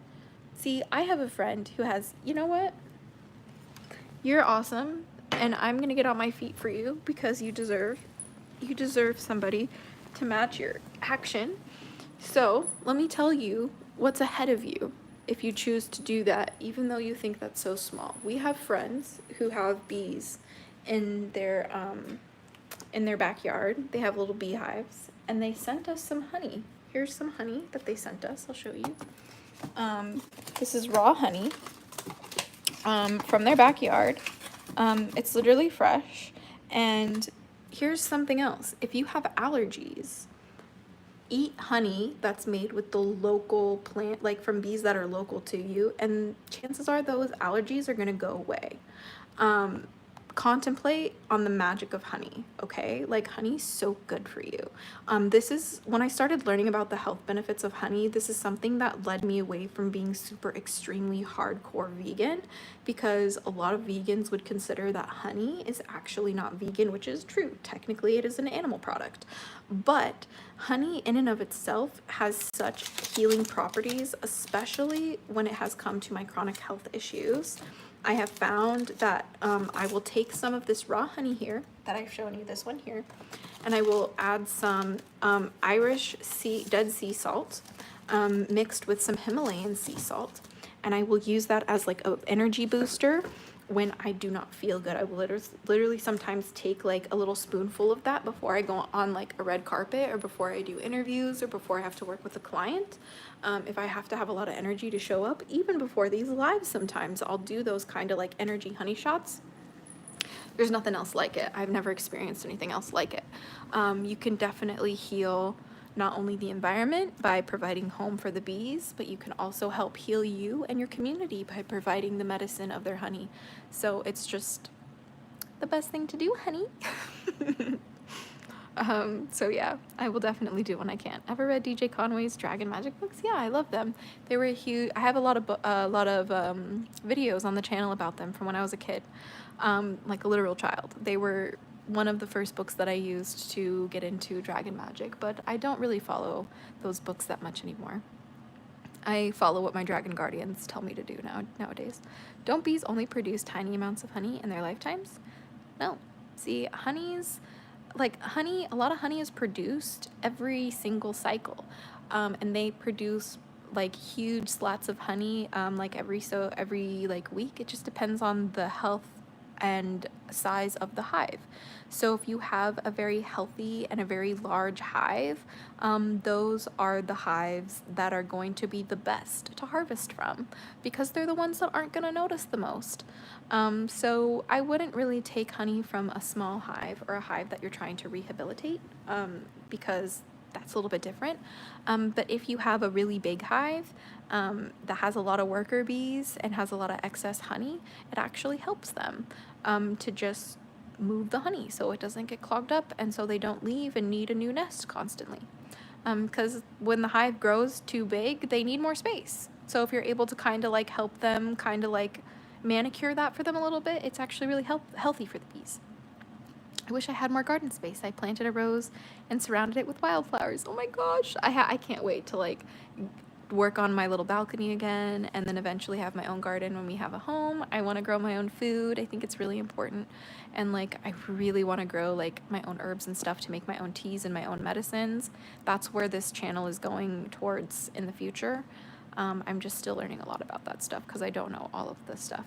I make most of my leather products from discarded scraps. Same. I work a lot with discarded materials in general, like fabrics and whatnot. I recycle into new creations. Same, Nightmare Fuel Studios. That is the only way I have found feels ethical when it comes to working with leather products. How many guardians would you say you have? Oh, I don't really count them. I don't really know. I don't have a number for you, but a lot. I'll just say a lot. Study the Red. Do you think more people should spread native plant seeds everywhere? I think it really depends. I think people should really educate themselves on the local flora and fauna of where they live before they do things like seed bombing. But I think when you are properly educated on the local flora and fauna and the state of the current like wildlife of your area and just the indigenous life, and what invasive species may be present, and how the flower and stuff could like how the flora and fauna could influence maybe an invasive species. When you look into stuff like that, then you can take action. But that's really all I can like feel like I could say. Hey Lunar Rainbow, good to see you. Hello, how are you, hun? Feeling a little meh today, but I'm feeling better than yesterday and the day before that, so that's why we're here on live. So super happy to catch you. I currently live with parents, but I can't wait to move out and have my own space for gardening and craft and adopting cats. Yes, I have a little kitten. She is currently sleeping. She's so cute. Nana, you look at Nina. Hey, look at it. You want to say hi? No, she's very much asleep. But yeah, she's My babe girl. I love her. my channel is slowly inching towards emulating the archetype of a dragon rider. Oh yeah, that's interesting. I tap into dragon riding as like a way of working with dragons. I know that some people like work with dragons like exclusively through like a dragon rider type of like approach. I think it's a really fascinating way of working with dragons. But as dragonkin, I find it a little redundant for my practice, just because my practice is mostly learning how to fly alongside with my dragons, if that makes sense. I'm good. I'm glad you're feeling better, hun. Oh, thank you, Luna Rainbow. You're so sweet. During winter, I have a little tiny indoor garden. Oh my gosh, I need to have one too. That's a great idea, tragic nostalgic. I didn't think the craft was for me because I'm not that ritualistic, but learning that portions of my day can become their own ritual. Yeah, you know, I think people forget that the patterns we have throughout the day are actually our own rituals in and of itself. It doesn't have to feel like some elaborate thing separate from it. And that was one of the huge things that burned me out in my path and my practice, was kind of like removing myself from that. You know, I made it to where my rituals were like outside of my daily practice. They weren't a part of my daily practice, and that's where I really shot myself in the foot. And now I have like my daily rituals that I do as much as I possibly can, and by extension they've helped me get back into like a more like, I guess, formal ritual practice of like doing a full moon ritual or like a ritual on the Sabbats, because I do love to celebrate the Sabbats still. That's something that I probably will always do, even though it's like a super Wiccan thing to do, I would say. I love all the different Sabbats. I can't stop. Everyone, hope you're all doing good. Yes, hope you're doing good too, Luna Rainbow. That's awesome. My room is in the attic and doesn't get much light and is very hot, so I think plants would die in there. You'd be surprised. If you get plants that are geared towards that kind of environment, they can actually help you maintain a better climate within that kind of a space. So maybe that might be something to look into, Cozy Crossings. Hey Luna, I'm good. How have you been? Awesome. Try a hens and chicks plant. Yeah, see? There's so many different things you can do. I will always recommend engaging with plants and wildlife inside your house. Do you find most earth dragons you've met to be more rocky with crystals or covered in trees and blooms? Do they breathe fire still universally, or do they have like pebble breath? That's hilarious. The dragons that I work with are all very different.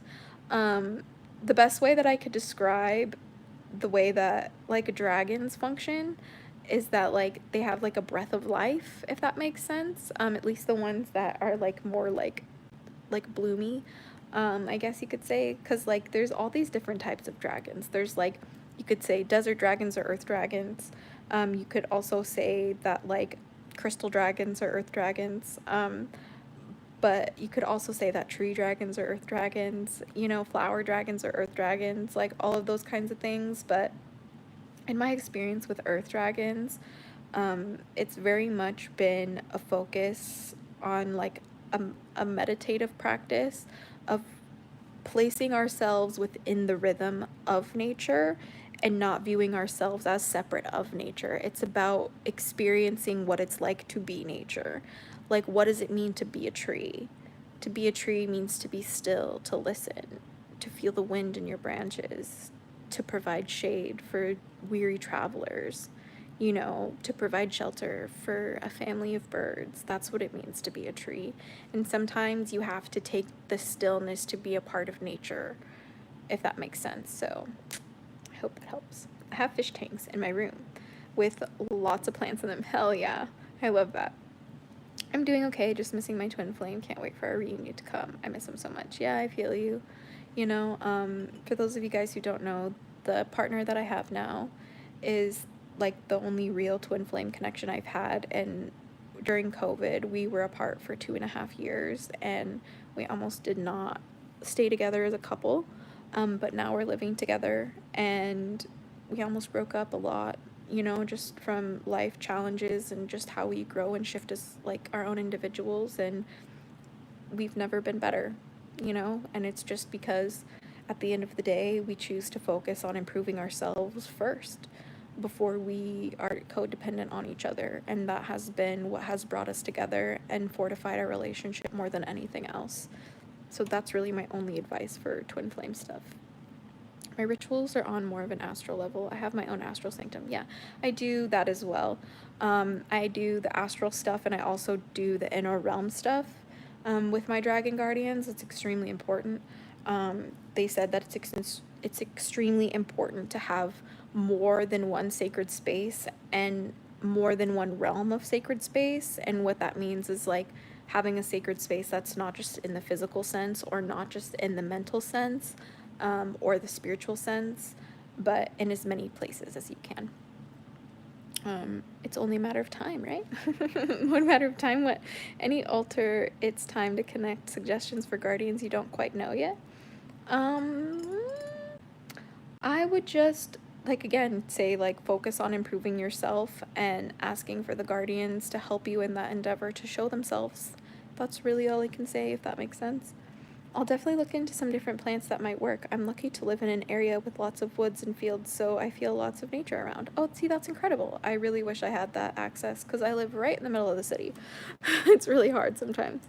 If there's no historical sources on dragons, how do you know what you are being told is accurate? Not you specifically. I'm just used to having sources to start with. There's actually probably more historical resources on dragons than any other mythical creature. There's so much evidence on this stuff that you just have to keep looking, and it's not hard, it's not easy to find this information. Sometimes it's very difficult. I do my best to be a good source of information, but I will always encourage everybody to not rely on me as their only source for dragons. If you are using only my channel to work with dragons, you are being foolish. Although I'm very honored, don't get me wrong, but please use and diversify your sources as much as possible and learn about the myths of dragons directly from the cultures and mythologies as close to the original sources you can get. And that has been my best experience with knowing that the work that I hear now from my dragons, knowing that the advice and the guidance I get now from my dragons is absolutely, without a shadow of a doubt, accurate, because I've been able to cross-reference for so many years, over a decade of trial and error, and learning just as many different mythologies and folklore, even from like first person resources. For example, I came across this guy at a party, funny enough, at one of these like mansion parties that I go to for like influencers and like, you know, like tech people. I think this was like an AI tech party. It was so random that I ran into a guy about this stuff who had very intimate connections to Buddhism and native practices, like Native American practices here in North America. And when I told him about my experiences with feathered dragons here in North America, it moved him to tears because he hadn't heard anybody outside of his practice talk about experiencing the feathered dragons of North America outside of what he practiced. And so he was genuinely so shook by the stories that I told him, the visions that I had experienced out in the land. I'm working in the land of North America with these feathered dragons telling me, huge part of the reason why my name is Dragon Feather too, by the way, because these experiences came when I was very young, in the wilderness of like Oregon and Colorado where I grew up, and in here in California too, a little bit in Washington as well, and Idaho a little bit. I think that maybe Arizona, but probably not. Mostly those other places is where I had these experiences as a very young girl. And he ended up sharing, I'm not going to share a lot of what he told me because it is of a closed practice, but he gave me access to that information simply because what I was working with, the dragons that I was working with, the information that I was given from my guardians was accurate. And I've had a lot of these experiences with sharing and connecting, especially with people indigenous to certain cultures, that I have experiences like this, that they're moved to tears, or they're moved to like chills, or they're just like, oh my gosh, like sometimes speechless, because they're like, how does she know? Like, how does she know? You know, and like sometimes I get it wrong, but when I get it wrong, I always am humble and eager enough to correct my mistakes. And I think that's what's incredibly important in a spiritual practice, is to be open to being wrong and to questioning your practice all the time.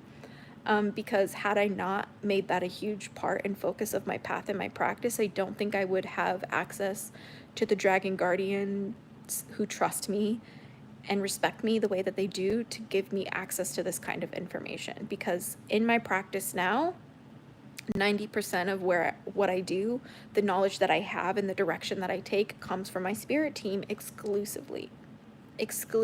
I do pull from other creators, other practitioners, both online and in person that I connect with, as well as books and resources and historical context and mythologies as much as I can still when I find new stuff.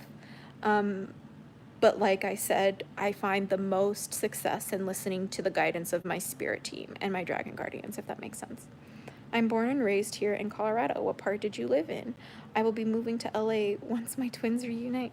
I literally was born in Denver, Colorado, and I lived in Aurora until I moved out here to California. I loved it. I would love to go back there. I really miss living in Aurora, Colorado. Dragon Tales, let's all go Dragon Tales. Come along, take my hand, let's all go to Dragonland. I love that fucking song, man. Drive me nuts, dude. The song of my people. That is a theme song for this channel, honestly. It really is. All dragons are very different. The one that I have worked with is very motherly and nurturing. Yeah, so for those of you guys who are familiar, I work with the fairy dragon who she likes to be called Rosie on the channel. And just like in public, I refer to her as Rosie. And she's a very motherly, nurturing energy. But I also have dragons that will absolutely basically write a diss track about me if I don't do it right. So it just depends. They're all different. You know, they all have their own personalities, and they'll just approach you in the way that they think you'll receive them the best. And for some, that means you'll receive them the best in a motherly, nurturing way. And for some of them, you'll receive them the best if they come to you in an intimidating, scary, tough love type of way. So it really just depends. I lived in Longmont, Colorado. Oh, that's cool. I visited there a few times. Yeah, interestingly, my childhood view of dragons is what makes me feel more comfortable about them. Same, you know? I used to play with my dragon guardians all the time when I was a kid. They were my like imaginary friends, as my adults around me called them. But had I been raised in a community that was very in touch with our spiritual gifts, they would be like, that's your spirit team. Those are your guardians, you know? So like, it kind of like, I guess maybe stunted my growth with them a little bit as a child, but I never lost touch with them. And now as an adult, I have never been closer connected to my dragon guardians. I'm very intimately informed on how to move in my day-to-day life. But you have to understand, I have earned this place. I have earned them by my side this way, is what they're telling me. They're saying I have done the right work. I have gone through the challenges. I have come out on the other side of very, very scary things better than I started, and that is the difference. They're telling me working with dragons, if you're dreaming with them, you're being called to radicalize who you want to become, to radically change yourself into who you want to become, to who you feel like you were always meant to be. That's what it means when you're having dragon dreams. When you're dreaming about dragons, my guardians are telling me that it's time for you to actually wake up and become who you are. And know that you have support in doing that. When you're having dreams about dragons, it means that you're not alone, to stand up for what's right and you're ready. So that's pretty much all I have for today's live. And I'm so excited that we got to hang out and chat about this. I think for the rest of the live, we can just kind of hang out and chit chat. But that's pretty much all I have for you guys on dreams and dragons for today. But if you guys have any questions or you want to talk about some random stuff in the chat for a little bit longer, I'm down. I don't know how long we've been live, but it's been a while, and I'm sure I'm going to need some food soon, so cheers.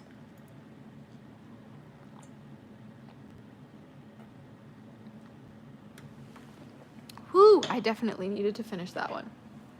I'm about to go take some shots. juice shots, relax, not alcoholic shots. We do not drink that kind of stuff on this channel. But I do purchase alcohol to give to my guardians.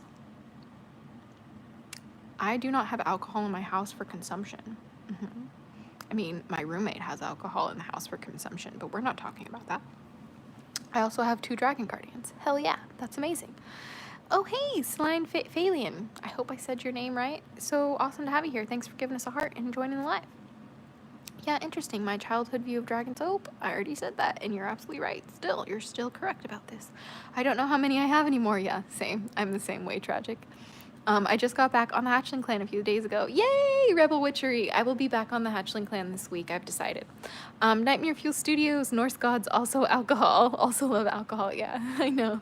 I love working with some of the Norse gods and goddesses. Freya, she's also in the Oracle of the Dragon Fae as one of the Dragon Fae goddesses, so. Is Brigid a Norse god? I don't remember. But she's also in that deck, so that might be cool as well to look into.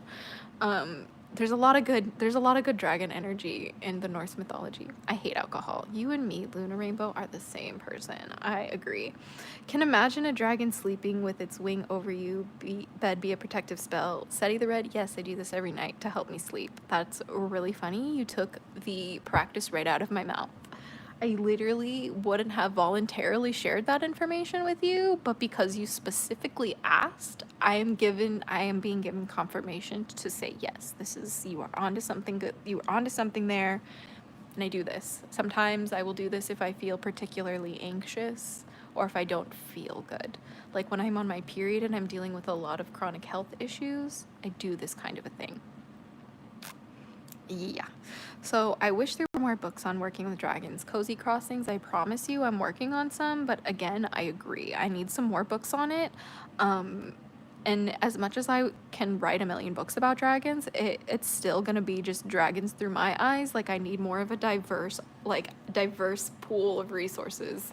I need like a whole shelf of books. But here's the thing.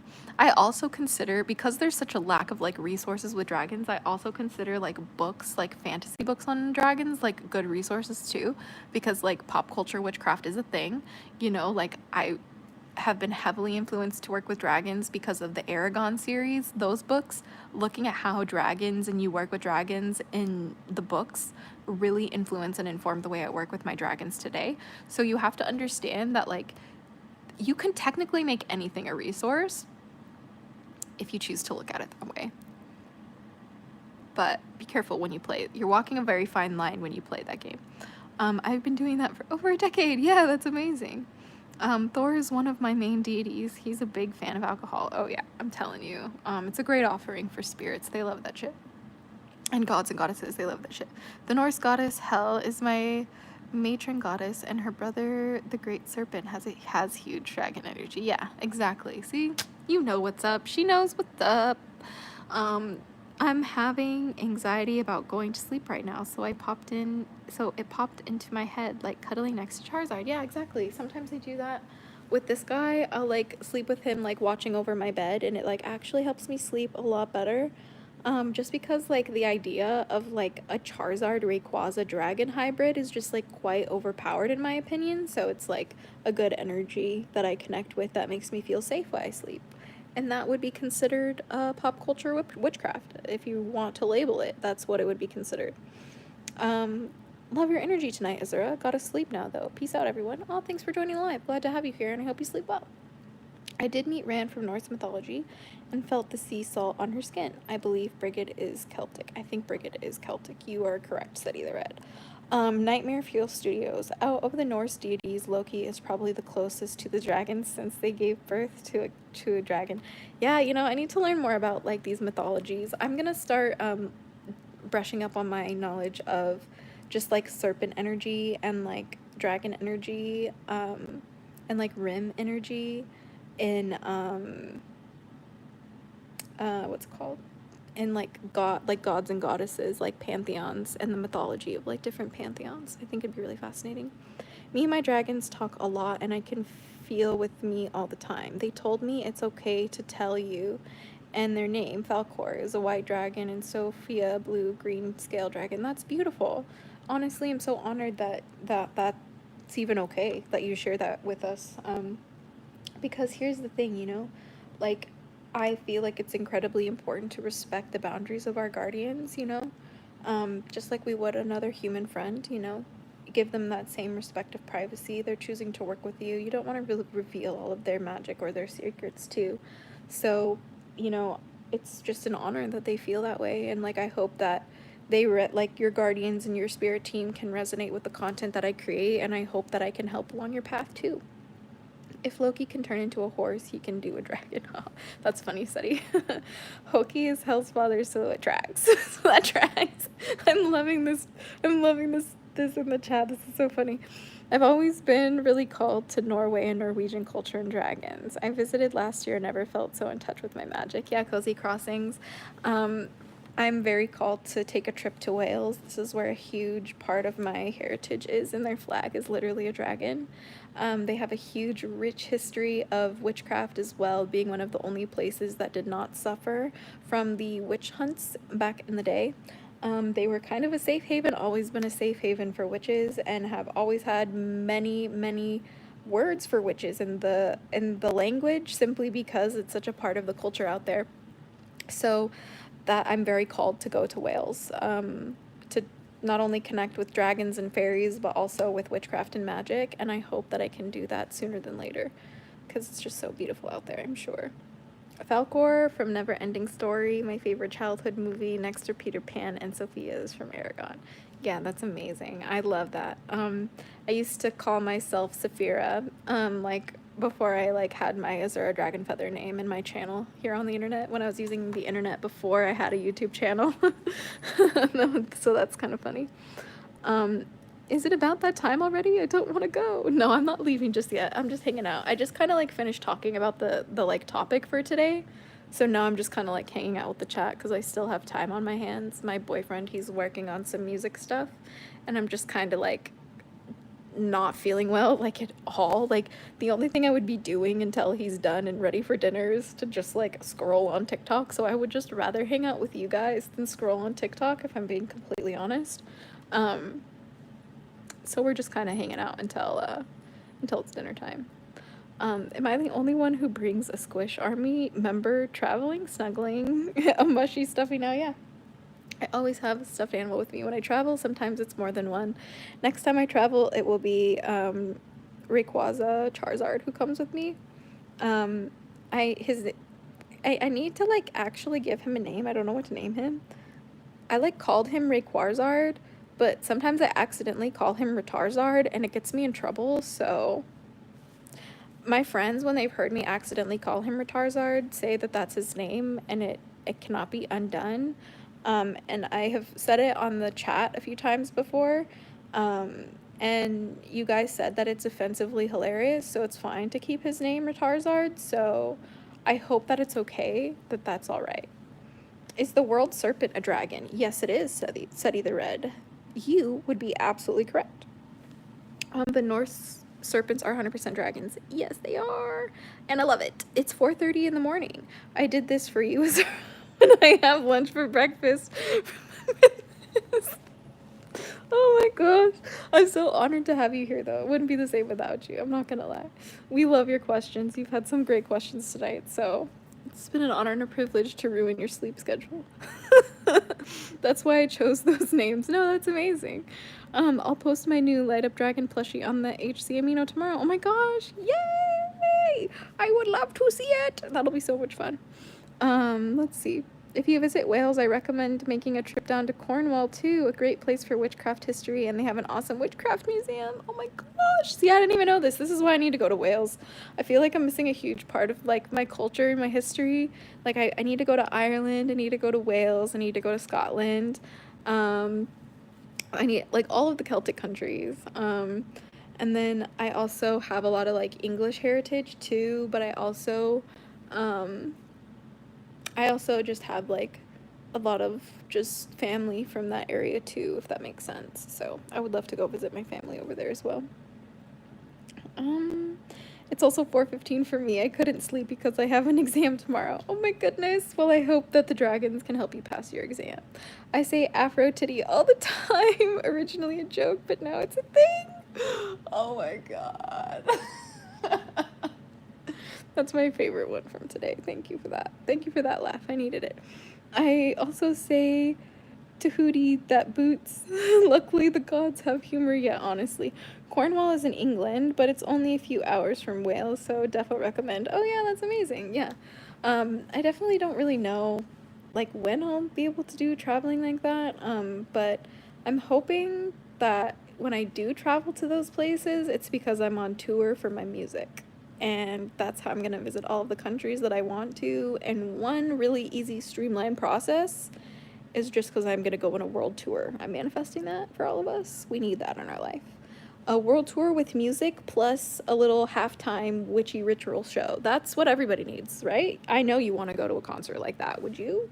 Would you subscribe? I would subscribe because that's why I'm trying to create this concert, because I need to have songs with breaks of spells and chanting for the elevation of the planet, with more songs and dancing with the hatchlings on stage, and more songs and more chanting and more spells, and ending the night with just reaffirming our awesomeness.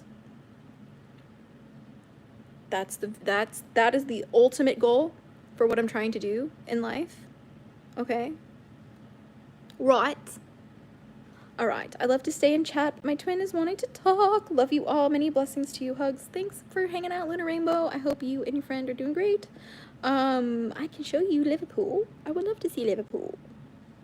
I love saying it that way. I hope that's not offensive. The gods definitely have a sense of humor. I have a lot of stories that I can't share that prove it. No, I understand what you mean. I have a nickname for Apollo when he's being not so sneakily sneaky. That's so funny. The dragon babies, thug. I would vibe. We love dragons. Dragons are the best. I always have time for dragons. If you came on tour to England, I would be so happy. I'm from near Birmingham. Yeah, I would love to. I'm like totally on the roster, okay? Like for now, this year, like to make this happen, the goal this year is to just get some singles out and to start like performing live again.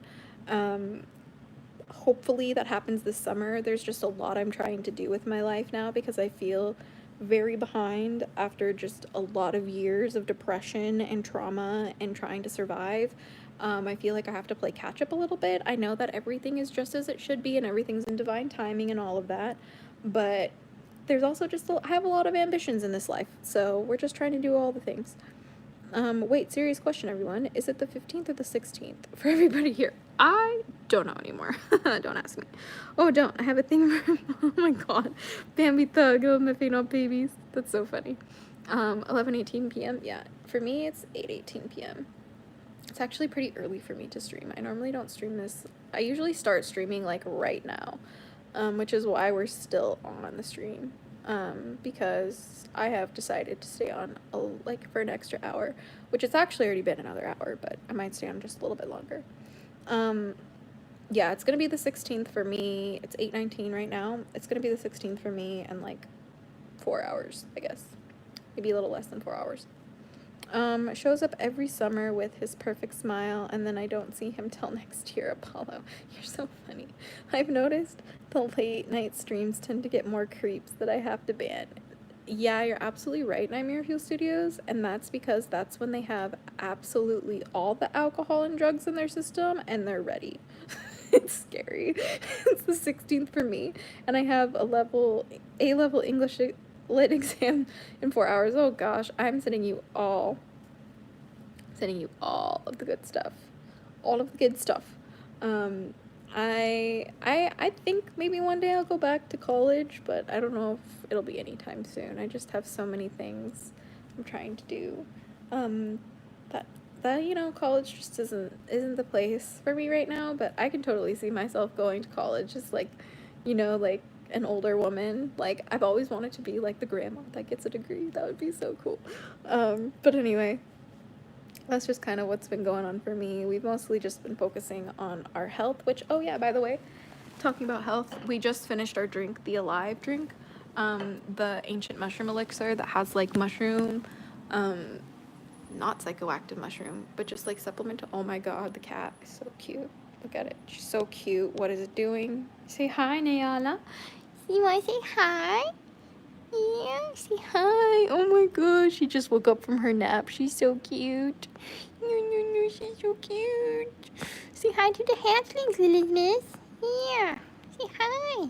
Yeah. You're so sweet. You're so sweet, Elizabeth Ma. But yeah, she's the best. She's the best thing ever. Okay, so speaking of health, we've been doing health shots. So this is the health shots that I have from the Real Juicery. I'm just gonna put this up here. I'm gonna do this shot. Actually, I should do this shot by the sink because they're messy. They have turmeric juice in them, or turmeric powder in them. So they're just a little, they'll stain everything. So we have to like do the shots over the sink or to like stain the counter, and we can't do that. So we get their like little shot packs. They have like a 5 shots for $10 deal. Otherwise each shot is like $3. But this one has cayenne pepper, ginger, like ginger juice, turmeric juice, and lemon juice. And then they have agave as a sweetener, but I get it without agave because agave is the best sweetener. So I just take it straight, and they're called the Fireball shots, and they're really spicy. So I'm just gonna take this really quickly. Cheers for the healthy.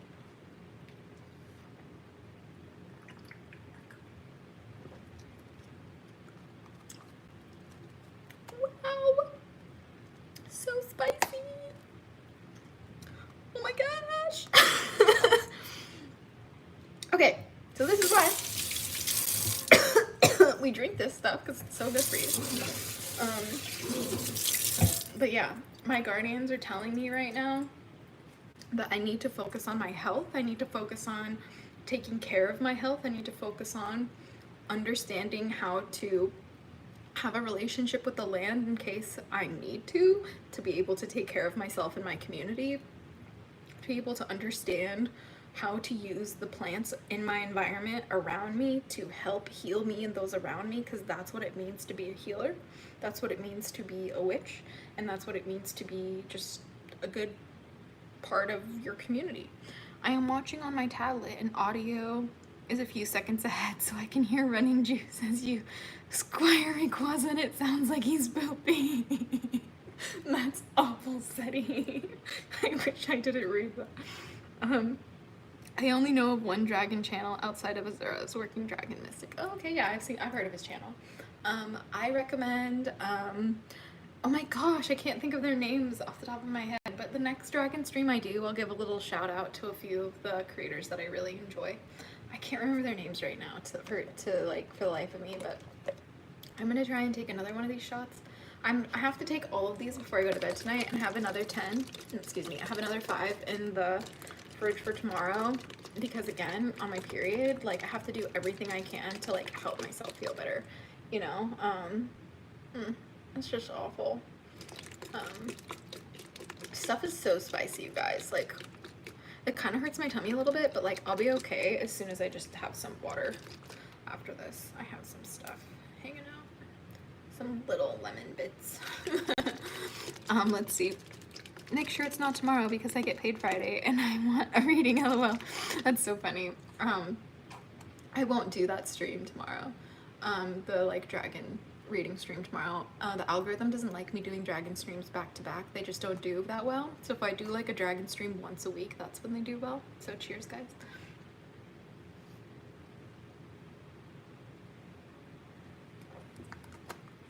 Nope. Nope, I hated that. I didn't like it, Sam. I am. But medicine is good if it's strong and bitter. And this is not only strong and bitter, but it's spicy. Spicy, spicy. Okay, so we got 2 shots down. I already feel so much better. I already feel like I have so much more energy. I almost feel like I could stay on live for another hour. Which we almost might just stay on live. I think I'm just waiting to stay on live until my boyfriend tells me it's time for dinner. I just don't like the bits in my mouth. Don't blame you. It's not a good texture experience. I understand. I feel you. It's awful. Okay. Hold on. Just gotta. No. I'm losing you. Hold on. I have to put my juice shots back inside the refrigerator. We have some. I'll show you some of my. We talked about vegan stuff. Because I said I'm starting to go like do some vegan stuff. So this is from Follow Your Heart. It's a market that's out here. I'm not sure if you guys are familiar with it, but they have like, they make sandwiches every day, and sometimes I'll grab one if I'm in the area, because they're by the Crystal store. They're like right across the street from the Crystal store that we do business for, so we'll go in there and sometimes grab some food.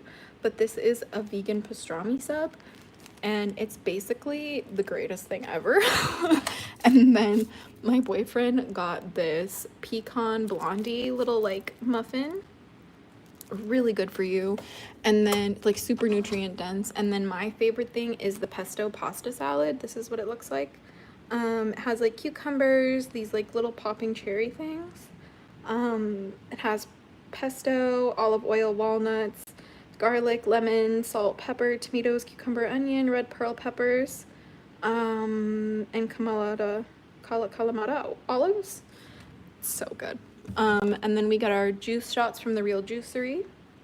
And then some, oh, these are my boyfriend's juice shots. He got the variety pack, so these are like all the different kinds of juice shots that they offer. And he just kind of like takes one of those whenever he can. And then sometimes like we get In-N-Out. So like if I eat fast food, it's only gonna be In-N-Out, okay? So as you can tell in my fridge, there's like 2 different lifestyles happening in here, okay? You know, and that's because I do like to live a little bit. I do like to indulge in some In-N-Out when I'm on my period, so that's kind of a thing. I do like to have a life a little bit, although we don't eat any other fast food anymore because most of it just pays to drop bombs on people, and I wouldn't even be surprised if I find out after this live that In-N-Out is doing the same shit. But so far, haven't seen any hate for the In-N-Out, so we'll see. I've been mostly vegan since I was 13. I eat eggs from a local farm though. Yeah, see, that's where I'm going for and heading towards like in the future, is to have like my own chickens. I would love to have my own chickens that I have relationships with, that I literally by extension, what's it called? I just care for them and give them love and, you know, feed them with food that's full of intention. So when I do eat them or eat their eggs, then their meat and their eggs and all of that is like already charged with like my intention and my guardian's intention. And it's just a little bit more of an ethical practice than straight up factory farming. It's rough, buddy. It's really rough. I've taken some trips to factories, to like factory farming, and seen the conditions firsthand, and it's just really hard. The only time I really consume factory farming stuff now is literally when I go to In-N-Out, because that is like literally something that I use to help me with my chronic health. Unfortunately, when you are struggling with something like I do with my period pains and the hormonal mood swings that I get, sometimes the difference between me staying alive on the planet and not staying alive on the planet is just In-N-Out in my mouth. And I'm not always very happy or proud to admit that, but I do feel like it's just a part of my life as a human being who experiences chronic health issues. Sometimes indulging in things that aren't necessarily the best for me, but taste good or feel good, has been the difference between me staying around with a good mentality or not. Yes, plant-based, but I eat eggs that I know were treated right. Same with honey. Yeah, exactly. That's honestly where I'm headed to. Although I'll probably still consume chicken exclusively if it's only like halal. For those of you guys who don't know, it's just a certain type of way that meat is prepared. that out of all the research that I've done on slaughter seemed the most ethical and in alignment with my ideals. I will do a stream about food and ethics of food and consumption about that. But no dragon eggs. Well, I have seen people eat ostrich eggs and that shit looks pretty close. Or like emu eggs looks really close to a dragon egg. I have to drink this off camera, I think. Oh wait, if it only has the label, I might be able to get away with it. This is my medicated beverage. It's really good. I need it every day of my life.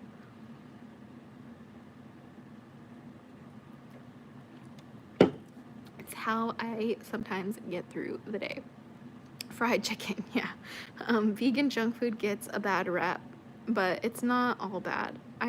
Oh, and once you learn to cook, you can make great food with all sorts. Yeah, you know, I'm honestly, like, I personally get really grossed out cooking meat, but my boyfriend really loves to cook.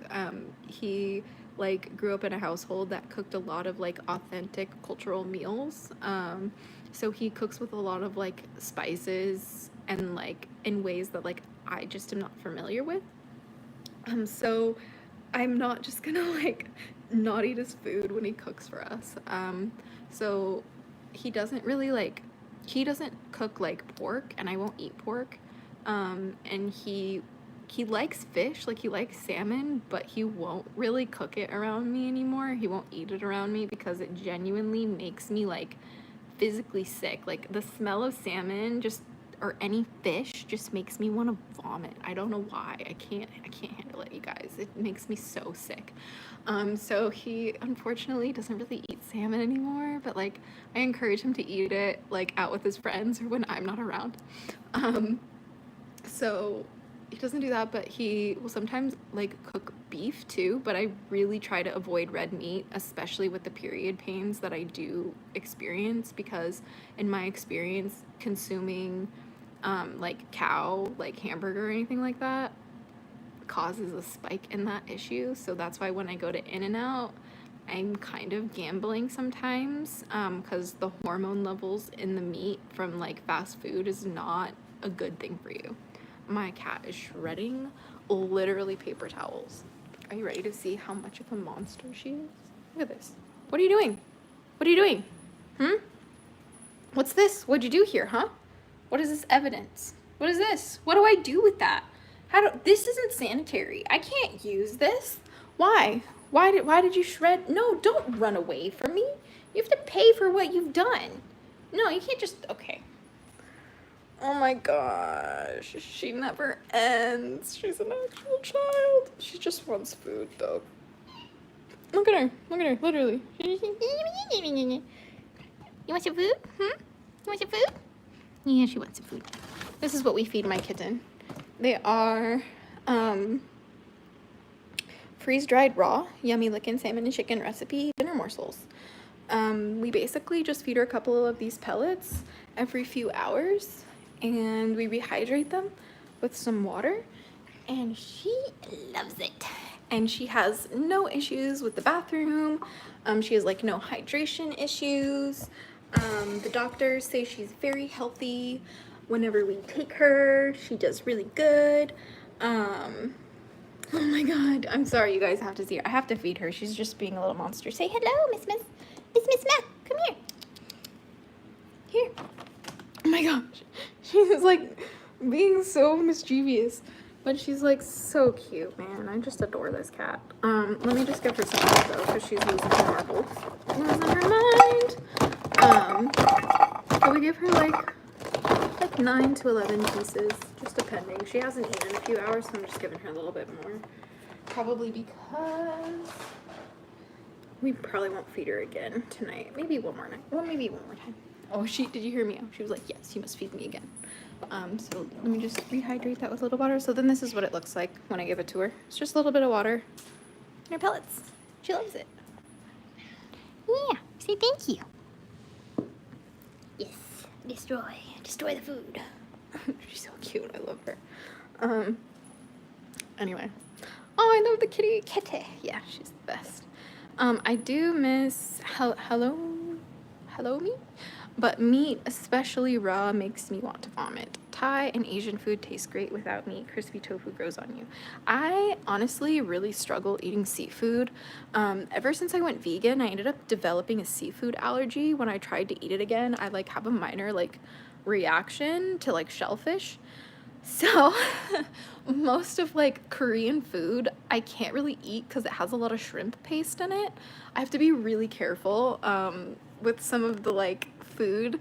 I hate seafood though. Like I really just can't. It's not for me.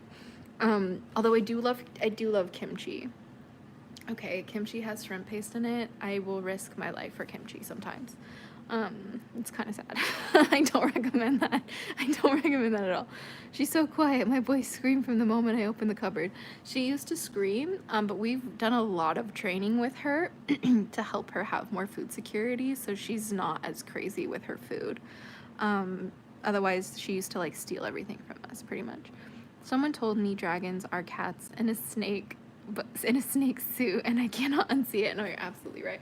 I love that analogy. I think that there's such a cat snake energy to dragons that's just like dragons are cat snake birds. Am I wrong? I don't think I'm wrong. I just think that's what they are. It's just what they are. Cheers to cat snake birds equals dragons. Cat plus snake plus bird equals dragon. Cheers to that.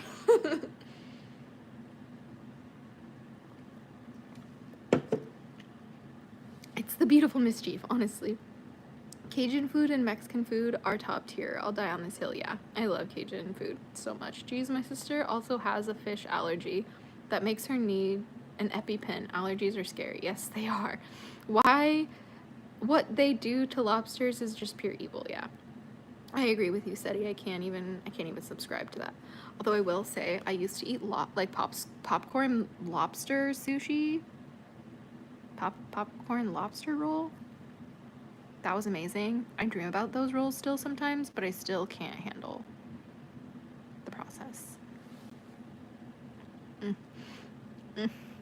Oh yeah, and seeing how they treat some of the squids too, like cutting them open alive, like I can't. Like the whole sashimi thing being like pretty much still like raw is just a little, it stresses me out a little bit. They got mine and my boyfriend's burgers mixed up on Sunday, and I accidentally ate meat for the first time in 7 years. I felt so sick. I can't imagine going back anymore. Yeah, dude, Cozy Crossing. I remember being vegan when I started eating meat again. I felt so weird. And like still to this day, like if I like eat something and it's like pork, I'll be able to tell. Like I'll like literally get so sick. And then like sometimes if I eat like when I go into like the grocery store, let me tell you guys something while we're on this topic. Like if you've never been to a halal meat market before, basically the way that it smells is there's like no blood in the meat, right? They like cut it, they like literally kill the meat in a way that drains the blood pretty much exclusively out of the meat. It doesn't smell the way that it smells in like a regular meat market. Like when I go to the grocery store and I smell like factory farmed meat, it smells like poop. Like I'm serious. And that's because the way that the meat is processed, like they use the pee and the poop to flavor the meat. Like I've been to these factories, I see this process, you know what I mean? Like, so that's why I try to not subscribe to those kinds of things, because it's really gross. I'm sorry if this like kind of like bummed you out tonight. I really do apologize. This conversation might trigger you, but I hope. Lamb used to be my absolute favorite. I didn't even realize it was a baby sheep. Yeah, that's so sad. Guess what? I literally fed the cat and she's literally shredding the paper towels again. Like, why do I even have paper towels? Like, what is the point? What is the process? What is the point of this? What is the point of this? Like, what do I do with this, you guys?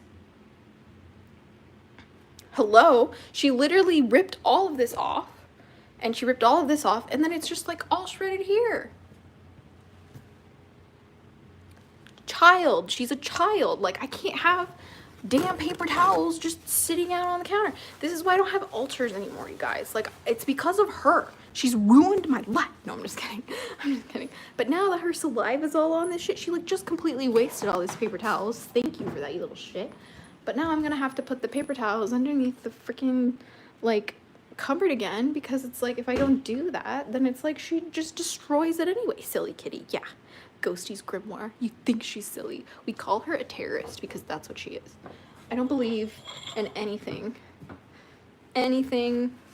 but her being an absolute monster to society. I'm trying to deal with this cat because the real reason why she's being naughty, you guys, is because I'm talking to you instead of playing with her. Like, she's an absolute baby. Like, look at her. All she wants is to play. So maybe we should just play with the cat for a little bit. Are you guys down to play with the cat? Here's her little toy. It's called a mountain. I like spin it for her and she loves to play with it. There we go. See, I told you guys, she's crazy. She loves it. Go get it. Her kitty is jealous of us. Yeah, Nightmare Fuel Studios, you're absolutely right. So I hope that she will enjoy this little mountain here, because she does love it, you know? Just let her enjoy that. But, she's literally, oh, where is she? There she is. She's so silly. I just love her. My cat Loki chewed the hell card I spent 30 pounds on. This beautiful Norse deck. Oh no, that's so sad. Throw that paper towel ball at her. Yeah, I would, but she'll literally eat it. And like, she eats plastic and stuff. Like, she was a stray, so she like probably had to eat out of the trash when she was a little girl. Really sad. But we really have to like be absolute neat freaks in this house. It's kind of a blessing and a curse because she just doesn't let us have like any sort of mess, or she'll just eat it. It's like actually dangerous. Kitten should always win the attention game. Yeah, no, I mean, she's playing with her mountain now, so she's happy. See, look at her, she's thinking about it. Oh, there we go. She's so spunkified right now. It's so cute. I'm glad to see her playing though. Oh my gosh, she just gets cuter and cuter, you guys. Like, look, she's so happy. Such a happy little kitten. Oh my goodness. Oh my goodness, she's my whole world. Right there. My goodness. Oh my gosh. Tears in my eyes. The Yggdrasil divination cards, I'd say is the best one. Yeah, I bet those are some good ones. Is the Viking Oracle deck. I have the deck. I'm sure Freya forgives her. That's funny. Yeah, dude. Nayala is a 24/7 job. She keeps me awake at all hours of the night. Sometimes even all hours of the day. So there's that. I think I have hit my maximum time limit. I'm just exhausted, to be honest with you guys. So I would like to say thank you so much for hanging out with me tonight for this live stream for your daily dose of Dragon Feather. We haven't been here in a while, so I wanted to stay for a little bit longer today. I hope you enjoyed the awesome discussion about dragons in your dreams and the random stuff we talked about after that.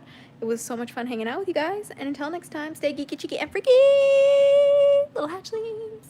With a B and bye. And next time, I'll see you, and we'll talk about awesome things, more awesome things, yeah?